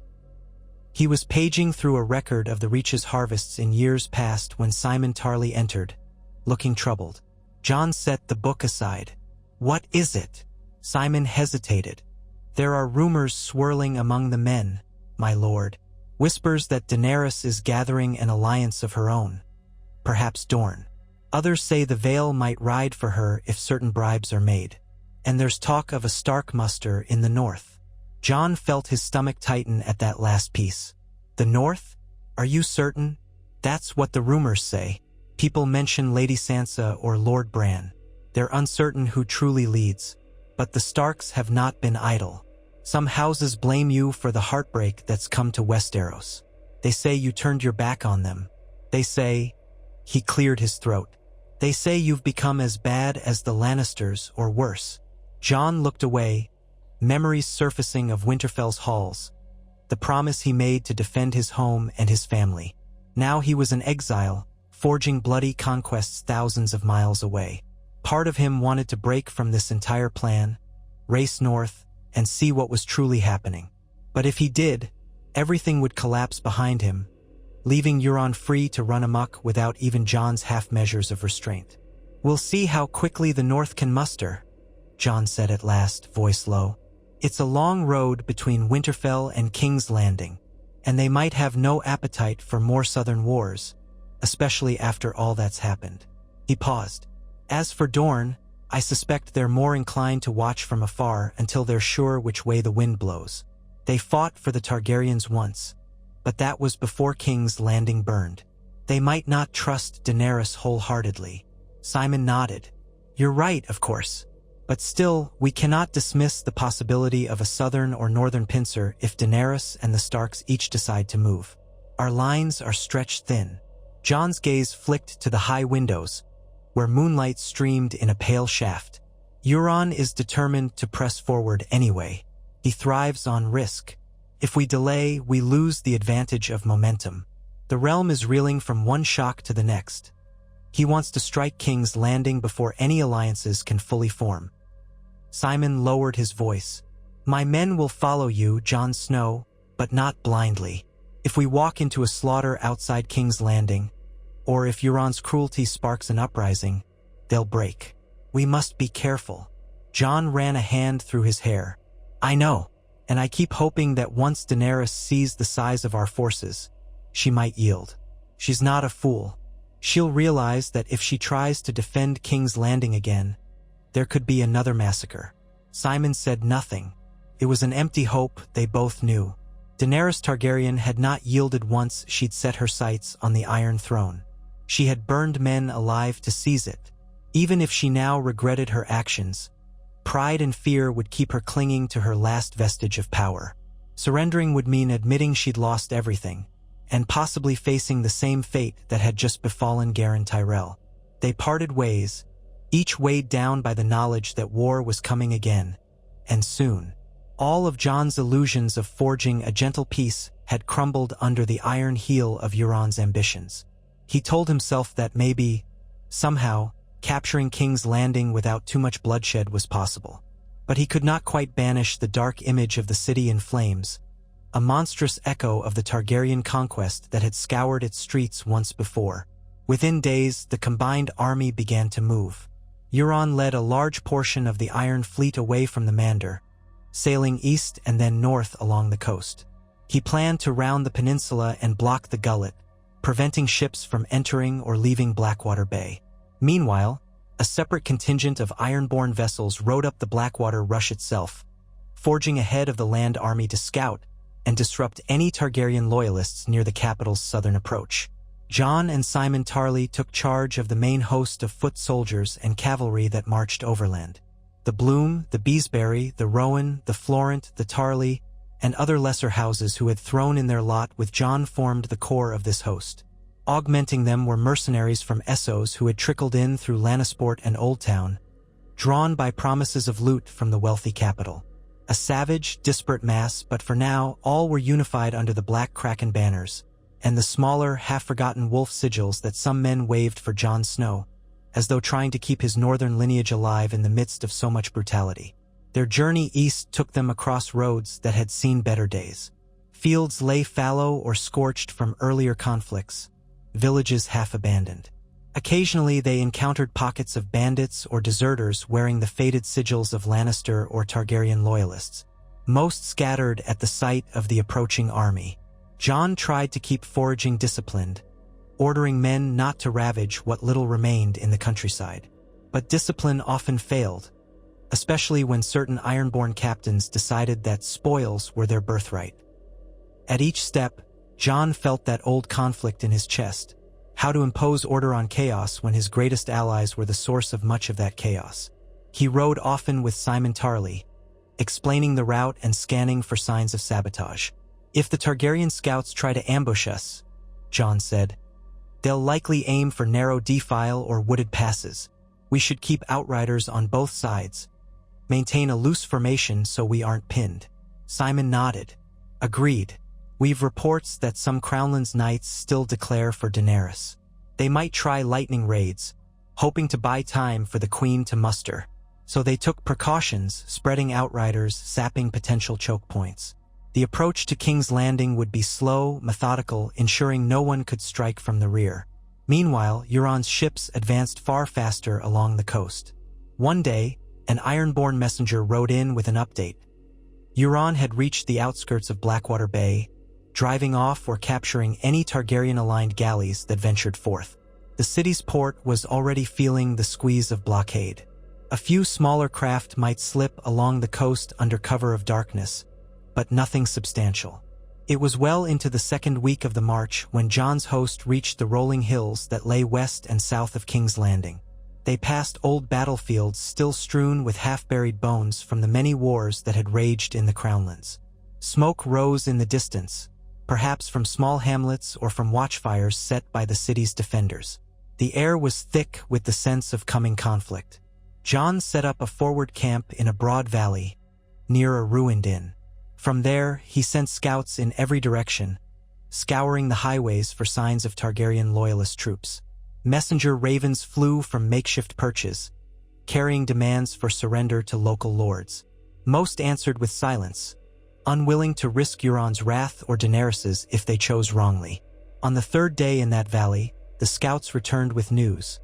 A force of Crownlands knights and a smattering of Stormlands men had taken up positions just a few miles ahead, apparently under the banner of Daenerys Targaryen. They were outnumbered, likely just a harrying vanguard, but they had strong positions on the main road. Jon realized this was the Queen's first attempt to stall the Ironborn alliance from reaching the city. He gathered Simon Tarly, the Oakheart envoy, and several other captains. "We could go around," Jon said, pointing at a rough map spread across a makeshift table. "But that would give them free rein to strike our rear. Better we deal with them decisively now." Simon tapped the map near a bend in the road. "They're positioned on high ground, near a stream. We'll have to dislodge them. The question is whether you want to parley first." Jon nodded grimly. I do.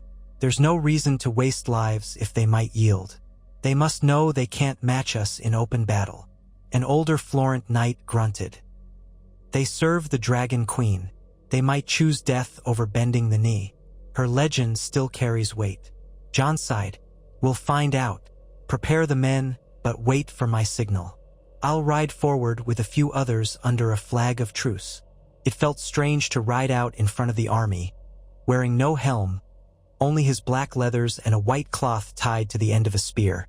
Beside him rode Simon and 2 others from the allied lords, along with a few Ironborn for protection, though their hateful glares suggested they might relish any excuse to break a truce.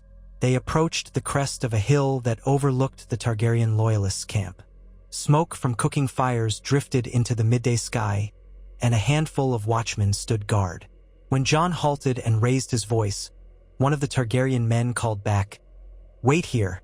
We'll fetch our commander." After a tense few minutes, a small party emerged, led by a tall knight with the 3-headed dragon sigil on his surcoat. The knight removed his helm, revealing a lined face with the first touches of gray in his dark hair. "You come under a flag of truce," the knight said, voice carefully controlled. "Speak, and we'll hear you." Jon inclined his head. "I'm Jon Snow, allied with King Euron Greyjoy. We've come to offer terms. Surrender your position. Join us, or at least yield the road, and you'll be spared. If you persist in fighting, you'll be overrun." The knight's brows drew together. "So the rumors are true. The bastard of Winterfell rides with the Ironborn who sacked Oldtown and Highgarden." He spat at the ground. "The 7 preserve us. We won't yield to pirates and oathbreakers." Simon Tarly tried to intervene. "Sir, you must realize that resisting will only bring devastation to this region. We have thousands of men behind us, and more on the way. You hold a road that leads nowhere but the city's ruin unless Daenerys surrenders. If you stand aside, we can avoid unnecessary bloodshed." The knight lifted his chin. "My name is Ser Lambert Craighall, sworn to the Targaryen Queen. I remember how you so-called lords fought each other to a standstill, how the realm was nearly destroyed by your squabbles.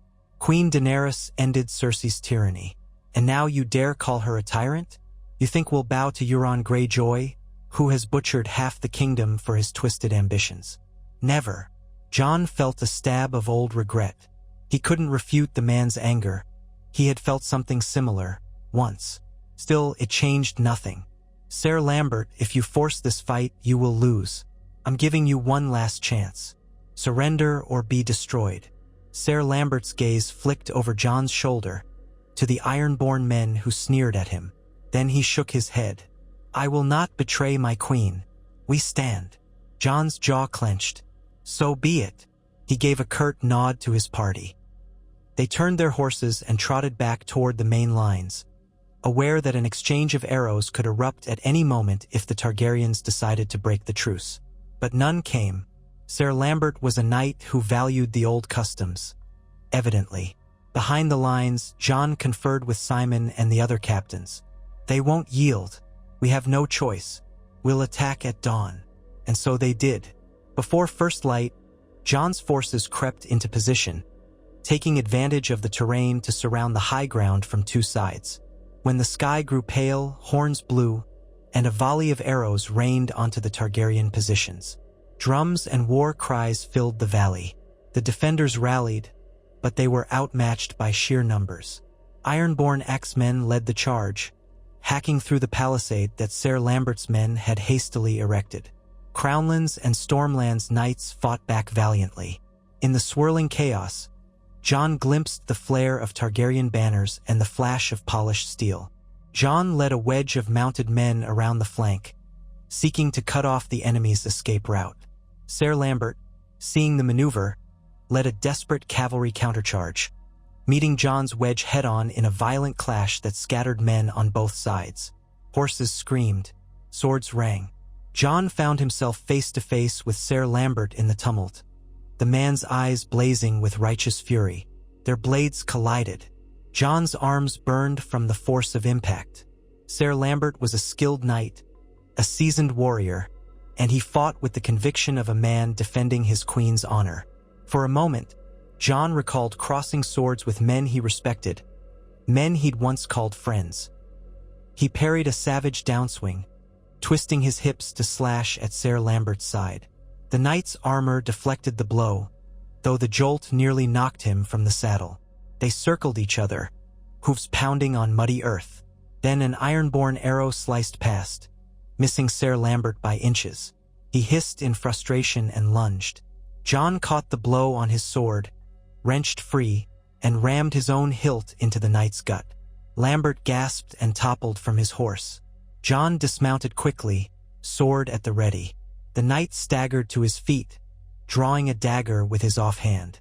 Blood trickled from a gash along his brow. He eyed Jon with a savage sort of respect. "You fight well, bastard of Winterfell," he said through labored breaths. "But you've lost your soul." Jon winced, thinking how right the man might be. Then Ser Lambert lunged again, dagger aimed for Jon's throat. Jon sidestepped, catching the knight's wrist and twisting. Ser Lambert dropped the dagger with a grunt. Jon kicked it aside and slammed his pommel into the man's head, sending him reeling. The knight collapsed to the ground. Around them, the Targaryen defenders were in full retreat or had surrendered. Some tried to flee toward the hills, but mounted Ironborn cut them down. Others dropped to their knees, weapons cast aside, hoping for mercy. Jon felt a wave of nausea as he watched the remnants of the battle. Once more, they had shattered a smaller force with ease. Once more, men who might have served a unified realm lay dying in the mud because none could trust the other's rule. He knelt by the fallen knight, pressing 2 fingers to his throat. Ser Lambert was alive, unconscious but breathing. A part of Jon wanted to try saving him, to show mercy. But would that mercy mean anything if Euron demanded the man's head later? With a grim expression, Jon shouted for a pair of Tarly men. "Take him prisoner. Keep him guarded and alive. He's a knight of the Crownlands. Maybe we can exchange him, or at least keep him as a bargaining chip." Simon Tarly rode up, spattered with mud and sweat. "We've taken the position. Their casualties are heavy. Ours are light. A swift victory." "Victory," Jon repeated tonelessly. "Yes." Together, they surveyed the aftermath. Corpses littered the hillside. Men in Targaryen surcoats, men in various local heraldry, even a few Ironborn. Broken spears and battered shields lay in the trampled grass. Smoke rose from scattered fires, and in the eastern distance, the spires of King's Landing were just visible, backlit by the morning sun. That was the next target, the final piece in Euron's game. The following days found Jon's host edging closer to the capital. Scouts reported that Daenerys had locked down the city gates, preparing for a siege. Thousands of refugees streamed away from the city, seeking to escape the next onslaught. The memory of Dragonfire still haunted King's Landing from when she had seized it. But now, ironically, the small folk feared that same queen might not protect them from this new threat. On the roads, Jon's outriders encountered peasants with meager belongings, broken families. Jon tried to keep the Ironborn from harassing them, but it was impossible to watch every handful of raiders. Desperation ran high. At last, the day arrived when they could see the walls of King's Landing clearly. The city stretched along the Blackwater Rush, with its famed Red Keep perched on Aegon's high hill. The black-scorched ruins from Dean. Aerys' conquest had been rebuilt in some areas, but great swaths of the city still bore scars, whole neighborhoods that never fully recovered from the fires. Now, a hush seemed to envelop the outskirts, as though the city held its breath. Jon set up his command tent on a rise west of the city, flanked by lines of freshly dug trenches and stakes. The Ironborn had arrived in partial force, anchoring smaller ships along the river, while Euron's main fleet blockaded Blackwater Bay. The siege lines took shape swiftly. Watchtowers, earthen ramparts, catapults, and scorpions prepared in case Daenerys' dragon took flight. Jon's men and the allied lords formed the ring from the northwest to the south, while the ships cut off any approach from the water. Euron himself was said to be near the mouth of the river, commanding the blockade personally. Night fell on the first day of the formal siege, and the city's walls glimmered with defensive torches. Every so often, A horn blast or a shouted order drifted across the no-man's land between the walls and the besiegers. Jon walked the perimeter of his camp, ensuring sentries were posted. He felt the tension thrumming, remembering how many times this city had seen war. It seemed cursed, doomed to burn or bleed again and again. He reached a small forward position where Simon Tarly was surveying the walls through a far eyeglass. By moonlight, the walls looked both grand and haunted. "Any movement?" Jon asked quietly. Simon lowered the glass, shaking his head. "Only the usual patrols. The city's too large for them to fully man every section, but they've concentrated forces near the main gates. We also saw a troop of men in unsullied armor on the ramparts near the Red Keep. That means Daenerys still has some of her elite guard." Jon nodded. The Unsullied were formidable warriors who had fought for Daenerys for years. Many had perished in her campaigns, but if even a few hundred remained, they'd form a tough core around her. Simon glanced sidelong at Jon. "What do we do now? Wait, starve them out?" Jon's mouth felt dry. "That's Euron's plan. Choke off the city by land and sea until Daenerys has no choice. But that could take weeks or months, and the city is large. People will die of famine, disease. It will be another horror show, all to see if she surrenders." Simon set his jaw. "Better that than a direct assault. You remember the last time someone took this city by storm?" He didn't have to elaborate. Daenerys had left King's Landing a charred graveyard. Before that, during Robert's rebellion, the Lannisters had sacked it. Countless innocents had died. A siege might be the lesser evil. Jon sighed. If she had any sense, she'd come to the table. She must know we can't be dislodged easily. But I suspect her pride or fear of retribution keeps her behind those walls. She may wait, hoping for rescue from the north or from Dorne. But we have no word of such armies mustering. Simon's silence spoke volumes. Jon could feel the weight of possibility. A drawn-out siege, hunger, plague, the city's poor rummaging for scraps while Euron tightened the noose. Day by day, more would die, and the city's defenders might become desperate enough to attempt a breakout or a suicidal assault. Jon's mind churned with the options. None were good. 3 days later, a small party rode out of King's Landing under a white banner, heading straight toward the besiegers. Jon, expecting a parley, hurried to meet them near a large scorch mark on the field from the previous war. He brought Simon and a handful of trusted knights, plus some Ironborn to show the Alliance's presence. The city's party consisted of half a dozen Unsullied on foot, black spears glinting, flanking a single cloaked figure on horseback. As they drew closer, Jon's heart skipped. The figure threw back the hood, revealing silver hair. It was Daenerys Targaryen herself, or so it seemed. Her face looked pale, thinner than he remembered from the old days in the north. Faint lines of strain marked her brow. She wore leathers under her cloak, no crown. The Unsullied halted at her side, poised for violence if needed. Jon halted a dozen yards away, raising a hand for his men to stand fast. The silence was stark, broken only by the wind ruffling the scorched grass. Daenerys's gaze fixed on Jon, flicked over his black armor and the Kraken sigil affixed near the shoulder. A bitter twist curved her mouth. "So it's true," she said, voice carrying in the hush. "Jon Snow stands at the head of an army that besieges King's Landing with Ironborn pirates." Jon felt the sting of her words. "Daenerys," he began, but she cut him off. "You once pledged to me that you wanted peace, to protect the realm from darkness. Yet here you are, raising steel against the city I liberated from Cersei." Her tone was thick with resentment, perhaps regret. "I wanted to see it with my own eyes, or I might not have believed it." He swallowed hard. "You burned this city. Thousands died in the fires. After all the wars, the people are no better off. The realm is shattered, the Reach is under our control, and you hold only these walls. You must see you can't win." Daenerys's face hardened. "Do you think I don't remember that day, the cost of taking this city? Do you think I wanted any of that? You know the truth, Jon Snow. I was betrayed and cornered. I took what was mine by blood and fire. But I never intended to leave the people worse off. A swirl of conflicting emotions moved through Jon. He recalled the moment he realized she wouldn't stop the destruction in King's Landing, recalled the monstrous ruin.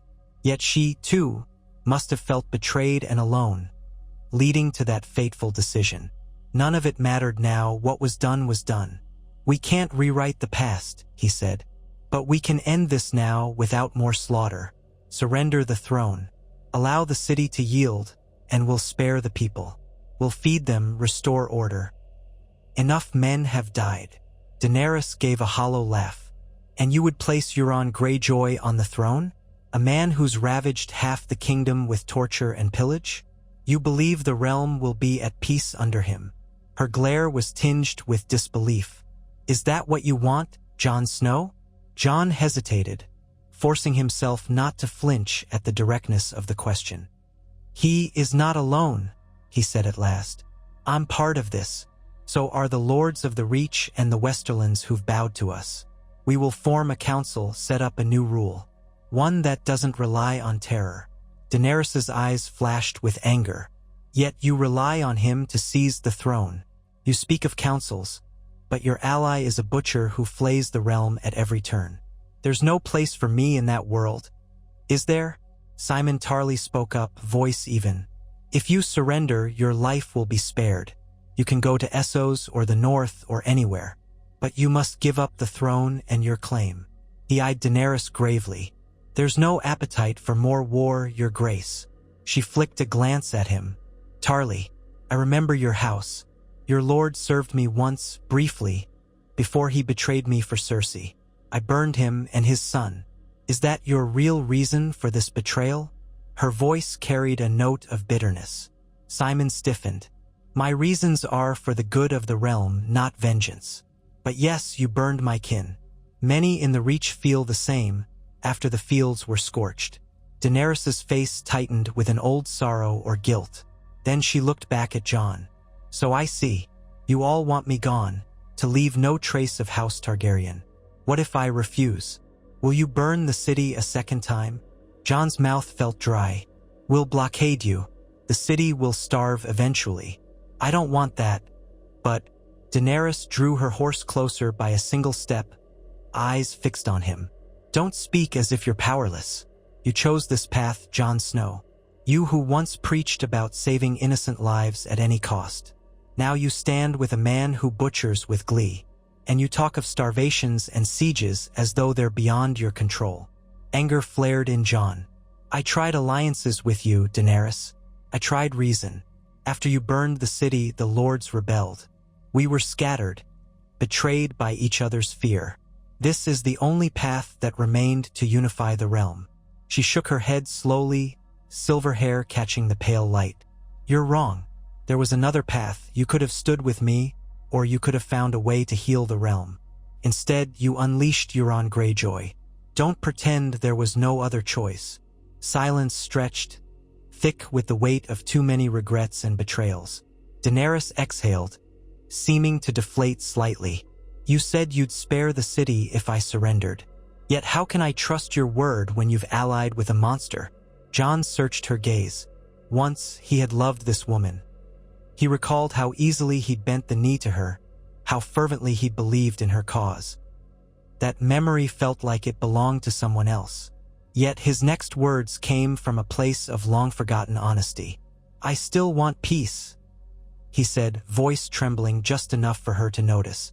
"If you agree to surrender peacefully, I'll do everything in my power to ensure Euron abides by that.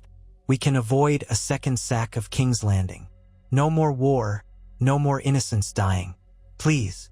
For a fleeting moment, it looked as though Daenerys might soften. But then, her posture straightened, and a distant, regal mask fell over her features. "I swore I would break the wheel to free the people of Westeros from tyrants. Yet if I yield, I only replace one tyrant myself as you see it with another.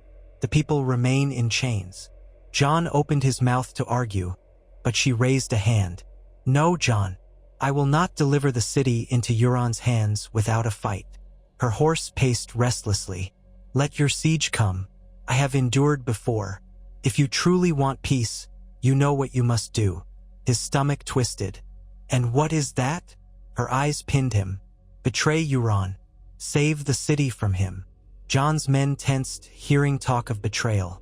The Ironborn in particular looked ready to draw weapons. Jon fought to steady his voice. You know that's not possible. He controls the seas. The realm is behind him now. Daenerys gave a small, grim smile. Then come and take your prize, bastard of Winterfell. Show the realm what your new order is built upon. Blockade, famine, and a final slaughter if your precious time runs short. She jerked her reins, turning her horse around. This parley is over. The Unsullied parted to let her ride back toward the city. One of them lingered a moment, glancing at Jon with cold disdain, before following. Jon stood there, heart pounding.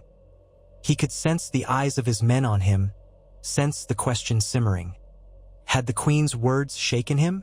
At last, he turned and rode back toward his lines, saying nothing. The tension in the air felt sharper than ever. Everything balanced on a knife's edge.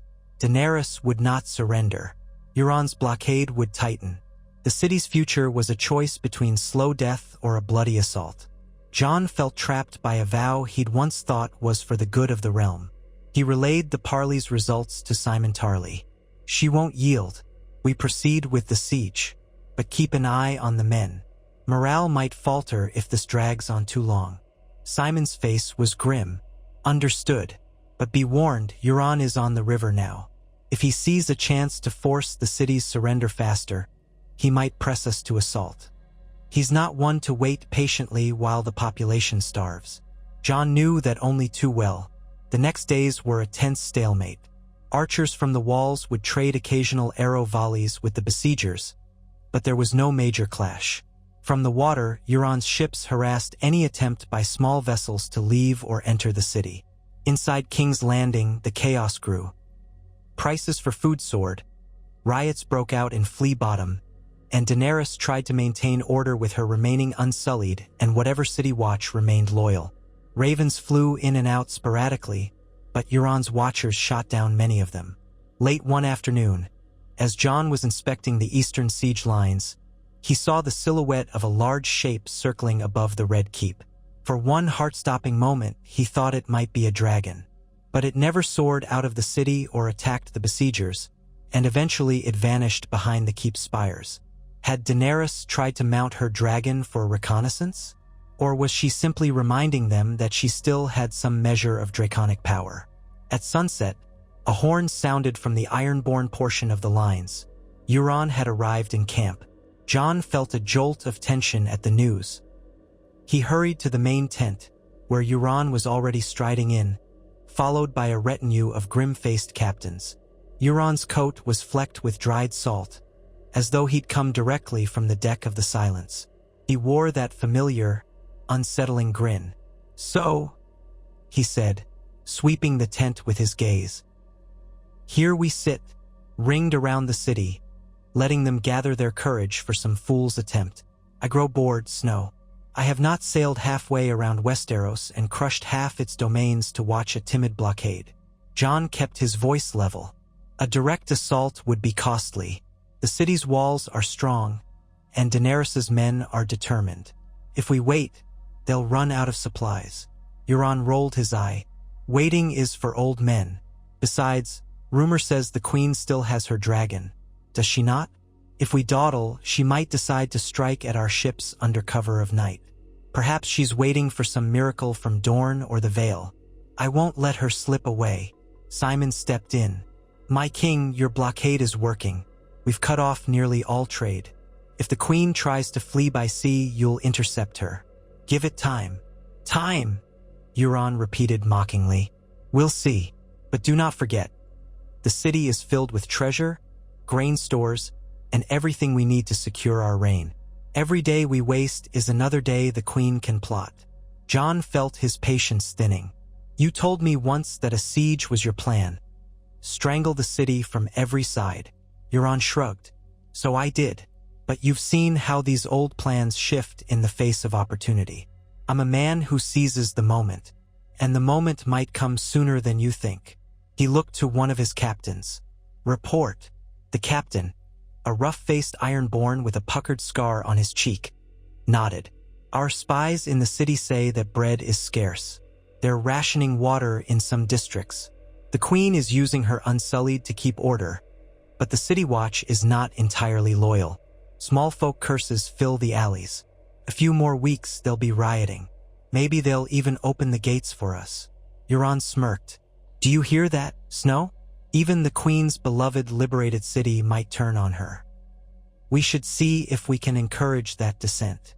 Jon frowned. Encourage how? Euron's grin widened. Send in small groups under cover of night. Men who can sneak in and spread the promise that if they open the gates, we spare them from total ruin. We'll let them plunder the Red Keep or some part of the city. Bribe them with the Queen's own gold. Once the gates open, we flood in. Quick, bloody, decisive. Jon's stomach churned. That's a recipe for a chaotic sack of the city. It'll be no better than what Daenerys did. Euron tapped a finger to his lips in mock contemplation. Perhaps, but I suspect you'll want to race in and mitigate the slaughter. No? I'll let you hold the men back from killing too many, so long as I get the Queen's head, the Red Keep, and the treasury. Is that not fair? He tilted his head, as though genuinely expecting agreement.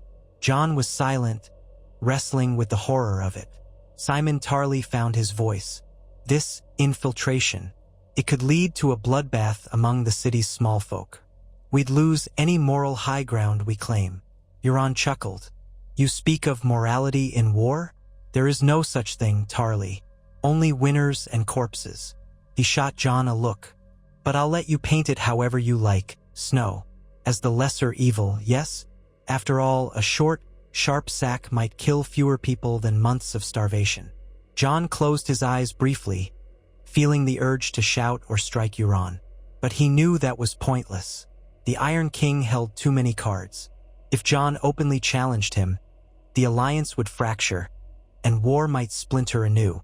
Still, every fiber of his being rebelled against the notion of a second sack of King's Landing, one that he might lead, all in the name of a twisted peace. We'll consider it, Jon said at last, words tasting of bile. But not yet. Give the city a chance to yield without bloodshed. Euron shrugged. Do what you will, but I won't wait long. Then, more quietly, and do not think to sabotage my plan if it goes forward, Snow. We both know you have no other recourse. You've made your bed. With that, Euron exited the tent, his captains in tow, leaving Jon with Simon and the rest of the allied lords. The tension in the air was palpable. Some of the lords exchanged uneasy glances, as if weighing the cost of continuing this mad war. Simon placed a hand on Jon's arm. We can't let him do it, he whispered urgently. If the city is sacked again by Ironborn Reavers, there'll be no limit to the horrors. Didn't you see what happened in Lannisport, Old Town? They'll tear the city apart. Tens of thousands could die. Jon felt hollow. I know. He looked down at his hands, recalling the vow he'd made to protect the realm from darkness. Yet he had invited darkness in, forging a monstrous alliance. I have to find a way to stop it or limit it, perhaps by forcing a real negotiation. One of the Florent knights snorted. And how do you propose that? The Queen won't yield. Euron's ready to unleash the Ironborn. We're stuck.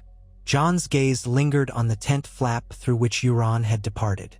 There might be a chance if we can get word to the City Watch, the Gold Cloaks, or some faction that's tired of Daenerys. If they rise against her from within, maybe we can arrange an orderly transition. It's a faint hope, but better than Euron's infiltration plan. Simon nodded slowly. We'll need to contact them discreetly. We have a few potential sympathizers from the days of the war, men who served under the Lannisters or under the Tyrells, now pressed into the City Watch. Jon attempted to cling to that possibility, anything to avoid an Ironborn rampage. But even as he formulated a plan, he sensed it might be too little, too late. The city was frightened and suspicious. Daenerys was no fool. She'd keep the Watch on a tight leash, ensuring loyalty as best she could. And if the Watch capitulated, what then? Did the city truly want Euron Greyjoy enthroned? He left the tent, the stifling atmosphere too thick to bear. Outside, the moon rose high, bathing the siege lines in pale light. He heard men talking in subdued tones around campfires, haunted by the knowledge that soon they might have to assault the biggest city in Westeros. Crows cawed from a distant tree, as though mocking the mortal struggles below. Jon wandered toward the outskirts of the camp, where a shallow stream trickled between smooth rocks. He crouched by the water, splashing his face, hoping to cleanse the swirl of frustration and dread. The cold shock steadied him a little, but not enough. He closed his eyes and tried to recall the quiet forests of the north, the hush of snow beneath a full moon, ghost prowling at his side. That life felt so far away now, a dream he'd once clung to. Footsteps sounded behind him. He reached for his sword out of habit, but the figure who emerged was a young woman in a pale cloak, the same woman Euron's men had taken captive weeks ago. The supposed House Conklin courier with silver blonde hair. Her name, he recalled, was Lyanne or Liera, he wasn't entirely sure. She'd been kept in captivity since Old Town, though Jon had intervened to ensure her basic well-being. Apparently, the Ironborn had brought her along, perhaps to use as a bargaining chip. She stood a few paces away, uncertain. Jon stood, wiping water from his face. "You shouldn't be wandering the camp alone. It's dangerous." She clasped her hands before her. "I've grown used to danger these past weeks, Lord Snow. They let me walk outside under guard, but I slipped away." Her eyes flicked to the sword on Jon's hip. "I wanted to speak to you." Jon sighed. He recalled how Euron had suspected her of carrying letters to Daenerys. "What is it?" She took a breath. I was loyal to the Targaryen cause, but that doesn't mean I'm blind to what the Queen did. I come from a small house that lost many when she torched the city. Still, we believed in her dream of a new era. I carried letters urging her to unify with certain Reach lords who might have forgiven her. That dream is dead now. She lowered her gaze. You and Euron saw to that. Jon felt a stab of guilt. "I know." Her voice grew urgent. "But you can still save lives. You're not like him, you have your own sense of honor. If you truly want to avoid a massacre, use me. Let me go into the city, speak to those inside who might reason with Daenerys or the City Watch. Let me try to broker a settlement." Jon considered the idea. "You'd risk that? If Daenerys suspects you left her side for Euron's, she might kill you." Lyanne or Liera shook her head. "I'd risk anything to keep thousands from dying. And maybe if it's me, a known courier for the Targaryens, they'll listen. They'll know I haven't simply turned coat for gold." She stepped closer, voice hushed. "Please, Lord Snow, give me a chance. This might be the only way to avoid a bloodbath." He weighed it carefully. If Euron found out, he might assume Jon was plotting behind his back. But if the woman could truly parley with someone in the city, maybe the Watch, maybe a less fanatical faction, there was a slim chance. He nodded slowly, meeting her gaze. "If you're certain, I can't guarantee your safety in there." "I know," she whispered, "but it's better than waiting in a cell powerless, while the realm burns." Jon exhaled. "All right, I'll find a way to sneak you through the lines, quietly so Euron doesn't suspect. It must be done soon, before he enacts his infiltration plan." She let out a shaky breath of relief. "Thank you." He motioned for her to follow him, keeping to the shadows as he led her back through the camp. They needed allies. They needed to gather enough men loyal to Jon. Men from the Reach, from the Westerlands, from Tarly's faction, who might keep the Ironborn away long enough for her to slip into the city. It was a desperate gamble, but it was a thread of hope, thin as spider's silk. Simon Tarly was startled when Jon burst into his tent with the woman at his side, explaining the plan in hushed tones. At first, he objected. "You're letting a Targaryen courier slip away? Euron will have our heads if he finds out." But Jon's determination won him over. "Fine," Simon sighed. "I'll gather a few reliable men to escort her near the walls at dusk tomorrow. We'll find a drainage tunnel or an unwatched postern gate." Liera thanked him. "If I succeed, I'll try to get word back to you. If not, well, just know I did my best." Jon gave a curt nod. "I'm sorry it's come to this." If Daenerys chooses war over reason, you may not return. She straightened her spine. Better to die trying to stop the slaughter than to do nothing. And so they prepared. The next day, under the guise of a routine patrol, Simon and a handful of Tarly soldiers escorted her to a deserted stretch of the city's wall near the mud gate. Timing it for dusk when the watchers tended to shift, they found a small drainage outlet that trickled foul water into a nearby ditch, and Lyanna wriggled through it. The Tarly men watched from a distance, hoping no archer would spot her. Jon stood further off, keeping an eye on the Ironborn guards who might grow suspicious if they saw too much activity near the wall. Night deepened, and no alarms sounded. They returned to camp, uncertain if she'd made it inside or been seized by Daenerys's men. For 2 full days, there was no sign or word. Jon feared the worst. He kept scanning the city's walls, looking for any hint of unusual signals, but none came. During that time, Euron prowled the siege lines, muttering about impatience, about the hunger for a decisive blow. Jon tried to stall him, urging caution. Euron's scorn was palpable. On the morning of the 3rd day, a single arrow with a scrap of cloth wrapped around its shaft struck the ground near Jon's command tent. One of the Tarly men hurried to bring it to him. He unwrapped the cloth, revealing a short, hastily scrawled note. Some watchers in the City Watch are open to negotiations. The Queen remains resolute. She plans a sortie if the small folk riot again. I will try to gain the Watch's cooperation to open the gates from within. Prepare. L. Jon's heart thudded. It was a gamble, but it might avert an all-out assault. If the City Watch opened the gates and allowed Jon's men in under some conditions, perhaps sparing Daenerys' life or granting her exile, then maybe a peaceful resolution was possible. He decided to keep the note secret from Euron as long as he could, unsure how the Iron King might react. Euron might push for a savage infiltration, turning everything into a bloodbath anyway. That evening, Jon called a quiet gathering of the allied lords in his tent. Simon Tarly, the Oakheart envoy, the Florent Knight, a handful of others. He told them of the note, stressing that secrecy was paramount. If we can arrange for the Watch to open the gates without a fight, we can take the city quickly and force Daenerys to yield. No need for the Ironborn to run rampant. They exchanged uncertain glances. And what of Euron? Asked one. He won't stand by while we claim the city. He wants his share of blood and treasure. Jon grimaced. We'll have to move swiftly before he can bring his full force to bear.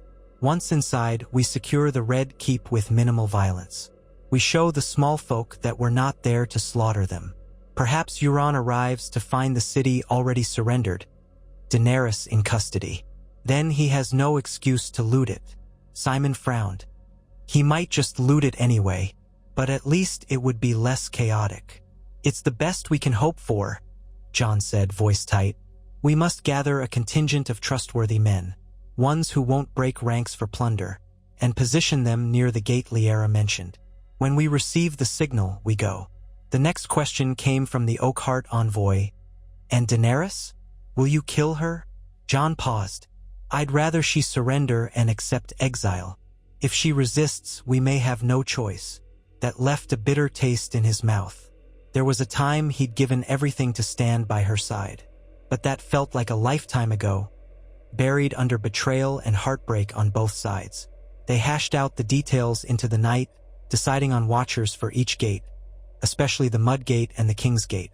If Lyanna and the City Watch managed to unbolt either one from the inside, the sign would be an arrow fired with a black cloth trailing behind, or a discreet lantern wave from the rampart. Meanwhile, Euron's infiltration teams were being readied as well, so they had to stay ahead of them. The plan was precarious. If it failed, the city might erupt in chaos on multiple fronts. The next day dawned eerily quiet. The sun rose over the red walls of the city, highlighting the battered spires of the Red Keep.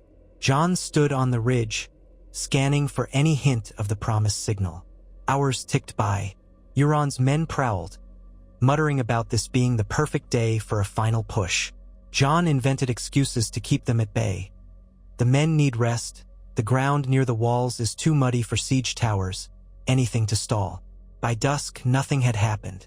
The city's gates remained firmly shut, the walls manned. Simon, anxious, approached Jon.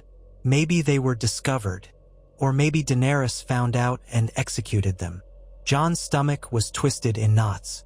We have to wait a bit longer. After dark, if there's no sign, we might have to face the possibility that a horn blast cut him off. Not from their lines, but from the far side of the city. Panic flickered. Jon ran to the vantage point, trying to see over the rooftops. Another horn answered, deeper, from the southwestern quadrant. Then, faintly, Jon heard shouts echoing inside the walls. "Gods!" Simon breathed. "Is that a riot?" In the streets near the Gate of the Gods, plumes of smoke began to rise. Torches glowed among the buildings, flickering like fireflies in the deepening dusk. Shouts grew louder, accompanied by distant clangs of metal. Jon realized the city might be erupting. Perhaps the small folk had reached a breaking point. If that was the riot Daenerys feared, she might send out troops to quell it, or the Watch might be fighting itself. Euron seized the chance.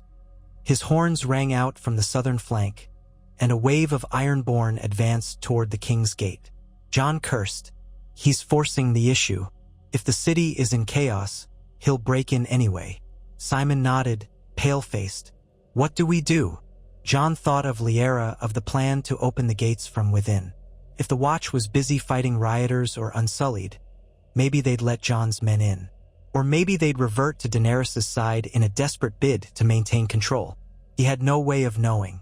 But if Euron attacked now, the entire city might collapse in a maelstrom. Jon made a snap decision.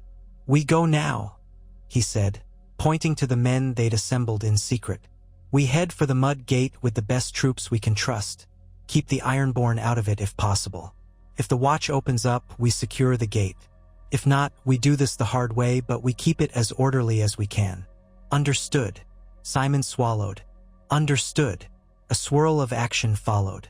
Jon led a column of about 500 men from Tarly, Florent, Oakhart, and some of the more disciplined mercenaries, all sworn to obey his command and avoid looting. They marched swiftly around the perimeter, skirting the Ironborn lines to reach the Mud Gate.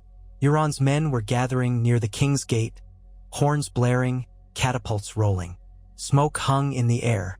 The city's defenders loosed arrows from the battlements, but the confusion inside seemed to reduce their organization.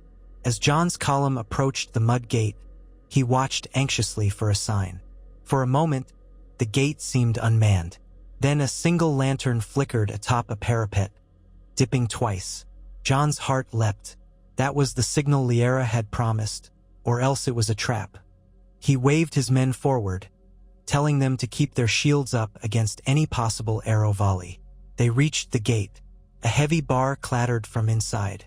Then, with a loud groan, the gate inched open, revealing a small band of men in mismatched armor. Members of the City Watch, it seemed, plus a few faces Jon recognized from fleeting glimpses in Old Town or elsewhere. At their center stood Lyanna, her pale cloak stained with soot. She beckoned, wide-eyed, urging them inside. Jon led the charge, his men streaming in. The Watch parted to let them pass. "Hurry!" Lyanna shouted. "Daenerys has ordered the Unsullied to quell the rioting in Flea Bottom. She doesn't know we've opened the gate, but she will soon." Jon nodded, breath short. "Good work. Spread the word to your watchers, no unnecessary violence. We aim for the Red Keep, but we don't harm civilians if we can avoid it." She gave a tired smile. "I'll do what I can." His men fanned out along the city's narrow streets, swords drawn but not swinging at random. The Watch led them through side alleys to avoid the main squares where the fighting was thickest. Even so, the city was a bedlam of screams, looters smashing storefronts, terrified families barricading themselves behind doors. Smoke billowed from a row of buildings near the Gate of the Gods. A swirl of half-burned parchment drifted by, ashes from some unknown fire. Above it all, the Red Keep loomed. Jon pressed onward, eyes fixed on that crimson fortress. If they could seize Daenerys quickly, the city might yield before Euron unleashed his waves of Ironborn. He sent runners back to the gate, ordering more of his loyal men to come inside. but to guard the gate against Ironborn infiltration. The last thing he wanted was Euron's men rampaging. As they neared the Red Keep's outer gate, they encountered their first serious resistance. A company of Unsullied, perhaps 50 strong, formed a disciplined shield wall across the main approach. Their commander barked orders in Valyrian. Jon's men hesitated. Fighting the Unsullied in tight formation was a deadly prospect. Jon raised his voice, hoping for a chance. "We don't want to kill you. Let us pass, and no harm comes to you. We only seek Daenerys's surrender." The Unsullied did not move. Perhaps they did not believe him, or they had no interest in hearing an enemy's pleas. Their commander slammed a spear against his shield, and the formation advanced. Jon cursed and shouted for his men to form ranks. The clash was brutal. Unsullied spears thrust in perfect unison, skewering the first wave of Tarly men who charged. Jon and Simon flanked them, hoping to break their formation from the side. Steel rang on steel, shields splintered. Jon fought through a tangle of spears, parrying as best he could, cutting into the ranks with short, precise strikes. The Unsullied discipline was formidable, but they were outnumbered by Jon's men. Slowly, they began to give ground. Simon took a spear to the thigh and staggered. Jon lunged forward to cut down the spear wielder, then helped Simon back, calling for a medic. All around, men fell. The dusty courtyard by the Red Keep's gates became a killing ground, strewn with bodies. At last, the few remaining Unsullied broke or retreated behind the inner gate. Jon's men battered down the outer portcullis with axes and rams they'd hastily grabbed from a nearby stable. They burst into the courtyard, only to find themselves under arrow fire from the keep's walls. The Red Keep's main gate remained closed, but from the ramparts, gold-robed figures shot volley after volley. The city watch was not entirely on Jon's side.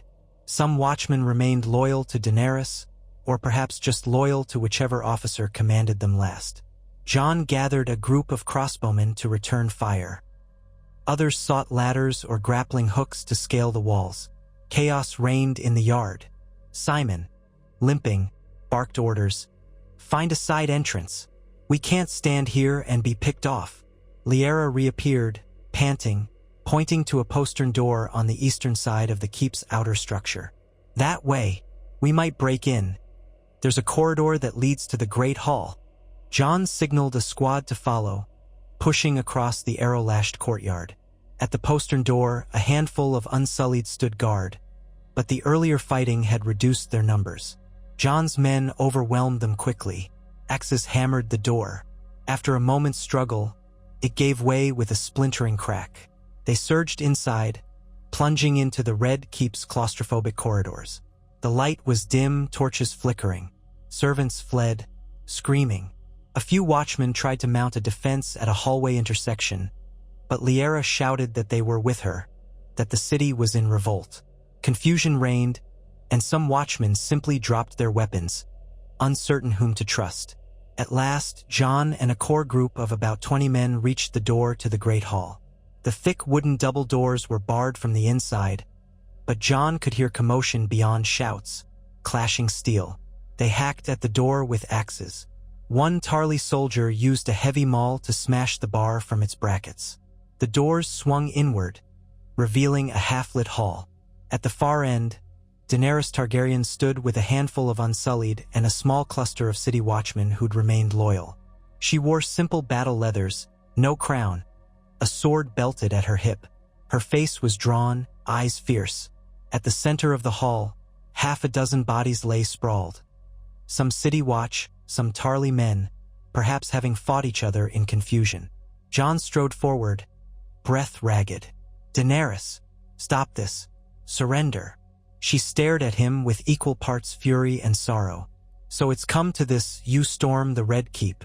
You, who once pledged me your loyalty in another life." Her voice shook. "I should have listened to those who warned me about you, that you were dangerous, that you had a claim." "Enough," Jon said, stepping carefully over the bodies. "I never wanted the throne. I only wanted peace.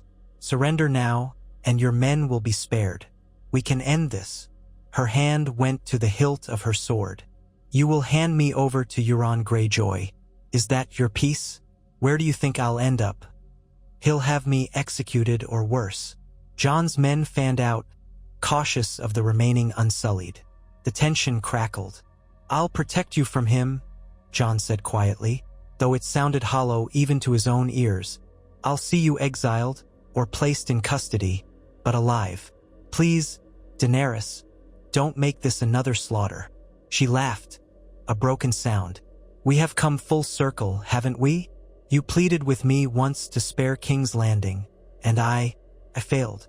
Now you plead with me to yield to a man worse than Cersei. What is left of the dream we once shared, Jon? He had no words. She let out a tremulous sigh, then drew her sword. I won't yield. If the realm hates me, then so be it. I will not kneel to Euron Greyjoy. If you want me, come and take me. The Unsullied snapped to attention, spears leveled. Jon felt a wave of heartbreak. This was the last stand. He lifted his sword, trying one last time.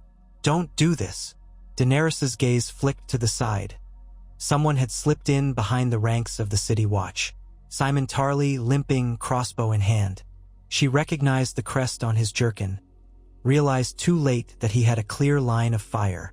With a grim set to his jaw, Simon pulled the trigger. The bolt flew, striking one of the Unsullied in the neck. He toppled, gagging. Chaos erupted. Jon shouted for his men to hold, but the Unsullied charged. Daenerys stepped forward, blade raised. Jon had no choice but to meet her steel with his own. Their swords clashed, echoing painfully in the vast hall. Jon tried to force her back with measured blows, but she fought desperately, a skilled if unrefined swordswoman. Each impact jolted his arms. He saw tears in her eyes, a reflection of the tears he felt in his heart. She lunged, trying to slip past his guard. He parried, twisting her blade aside. The Unsullied were falling beneath the combined weight of Tarly and Florent men, but they fought fiercely, refusing to yield an inch. The clang of steel, the shouts of the dying, battered Jon's senses. His focus narrowed to the swirl of silver hair and the flash of Daenerys's sword. She aimed a slash at his face. He ducked, pivoted behind her, bringing his sword down in a blow that could have ended her.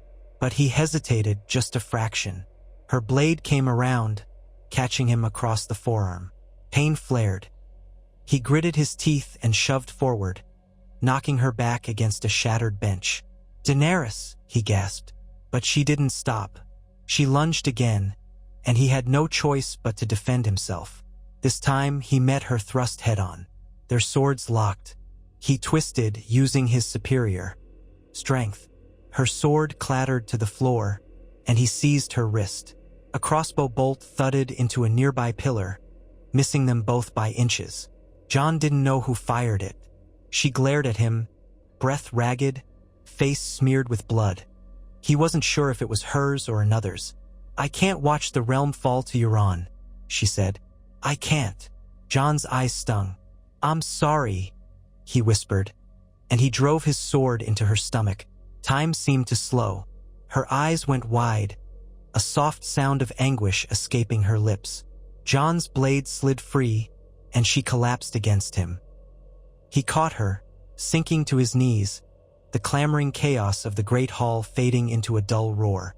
She coughed, blood trickling from her mouth. "You," she breathed, eyes fluttering. "Why?" He bowed his head, tears falling onto her pale hair. "I had no other choice. Forgive me." Her hand fumbled at his chest, then fell limp. The light in her violet eyes faded, leaving only emptiness. He held her a moment, recalling the woman he had once loved, the queen who had wanted to break the wheel and free the world. All that was lost in the darkness of war. When he finally rose, the fighting in the hall was almost done. The Unsullied lay slain. The City Watch loyalists had surrendered or died. Simon and several others stood around, panting, battered. Blood stained the floor in slick pools. They stared at the sight of Jon holding Daenerys's body, realization dawning. "Gods," Simon murmured. "It's done." Jon laid her gently on the cold stone. A hush fell over the survivors. The Targaryen banners that once hung from the rafters were tattered. In that silence, Jon felt the weight of all that had led here, all the choices that had forced this final act. "Secure the keep," he said, his voice hollow. "See to the wounded." He glanced down at Daenerys's still form, his heart aching. "We'll bury her with what honor we can muster." The moment shattered when a horn blast echoed from outside. A deep, foreboding note that signaled the arrival of Euron's men. The gates must have been breached or opened in some other sector. The final moment of victory had arrived, but with it came the specter of Euron Greyjoy, striding in to claim his prize. King's Landing and a realm on its knees. Jon stood in the great hall, sword dripping with the blood of the last Targaryen queen. He had wanted to spare her, but fate had decreed otherwise. Euron would discover soon enough that Daenerys lay dead, and the Iron King would likely crow with triumph. The city had fallen, but at what cost? Amid the swirling aftermath, Jon stared at Daenerys's lifeless face, feeling a hollowness deeper than any wound. He thought of the vow he'd made long ago, to protect the people of Westeros from the dead and the living alike. And here he was, a puppet to a monster's ambition, forced to slay the only living Targaryen he had once cared for. The realm was saved, if one could call it that, yet he felt no peace, no victory. Only the cold ashes of all they had lost. The horns blared again. Outside, the city was likely in turmoil, Ironborn flooding in from the King's Gate, small folk cowering or rioting. Jon clenched his jaw, stepping forward as if to meet the chaos. He glanced back one last time at the still form of Daenerys Targaryen. "I'm sorry," he whispered, though the dead could not hear. Then he strode from the hall, bracing himself for the arrival of Euron Greyjoy and the uncertain future his dark alliance had wrought. He told himself he would try to shape it into something better, if he still had the strength. But the memory of Daenerys's final breath lingered, a warning that even the noblest dreams could burn in the fires of ambition and fear. Jon emerged into the Red Keep's courtyard, stepping over broken spears and shattered shields. Smoke curled in the twilight sky, and the clang of distant fighting echoed through the streets. Somewhere a child was crying. Somewhere a man was shouting for mercy. Once more, King's Landing had fallen. He felt an eerie sense of déjà vu, thinking of all the sieges, all the rulers who had come and gone. The wheel had turned yet again, crushing thousands beneath its rim. He looked up at the jagged skyline, broken by war, and wondered if any of them had truly broken anything at all, or if they were trapped in the same cycle, now with Euron Greyjoy as the next occupant of the Iron Throne. Jon Snow set his jaw and began walking, sword still in hand, determined to do what little he could to protect the innocent in the city's final hours of chaos. Whether or not the realm would ever know true peace, he could not say. All he could do was keep trying, one more time, no matter how heavy his heart. And so he advanced into the ruin he had helped create, longing for the day when the storms might finally break and something better might rise from the ash.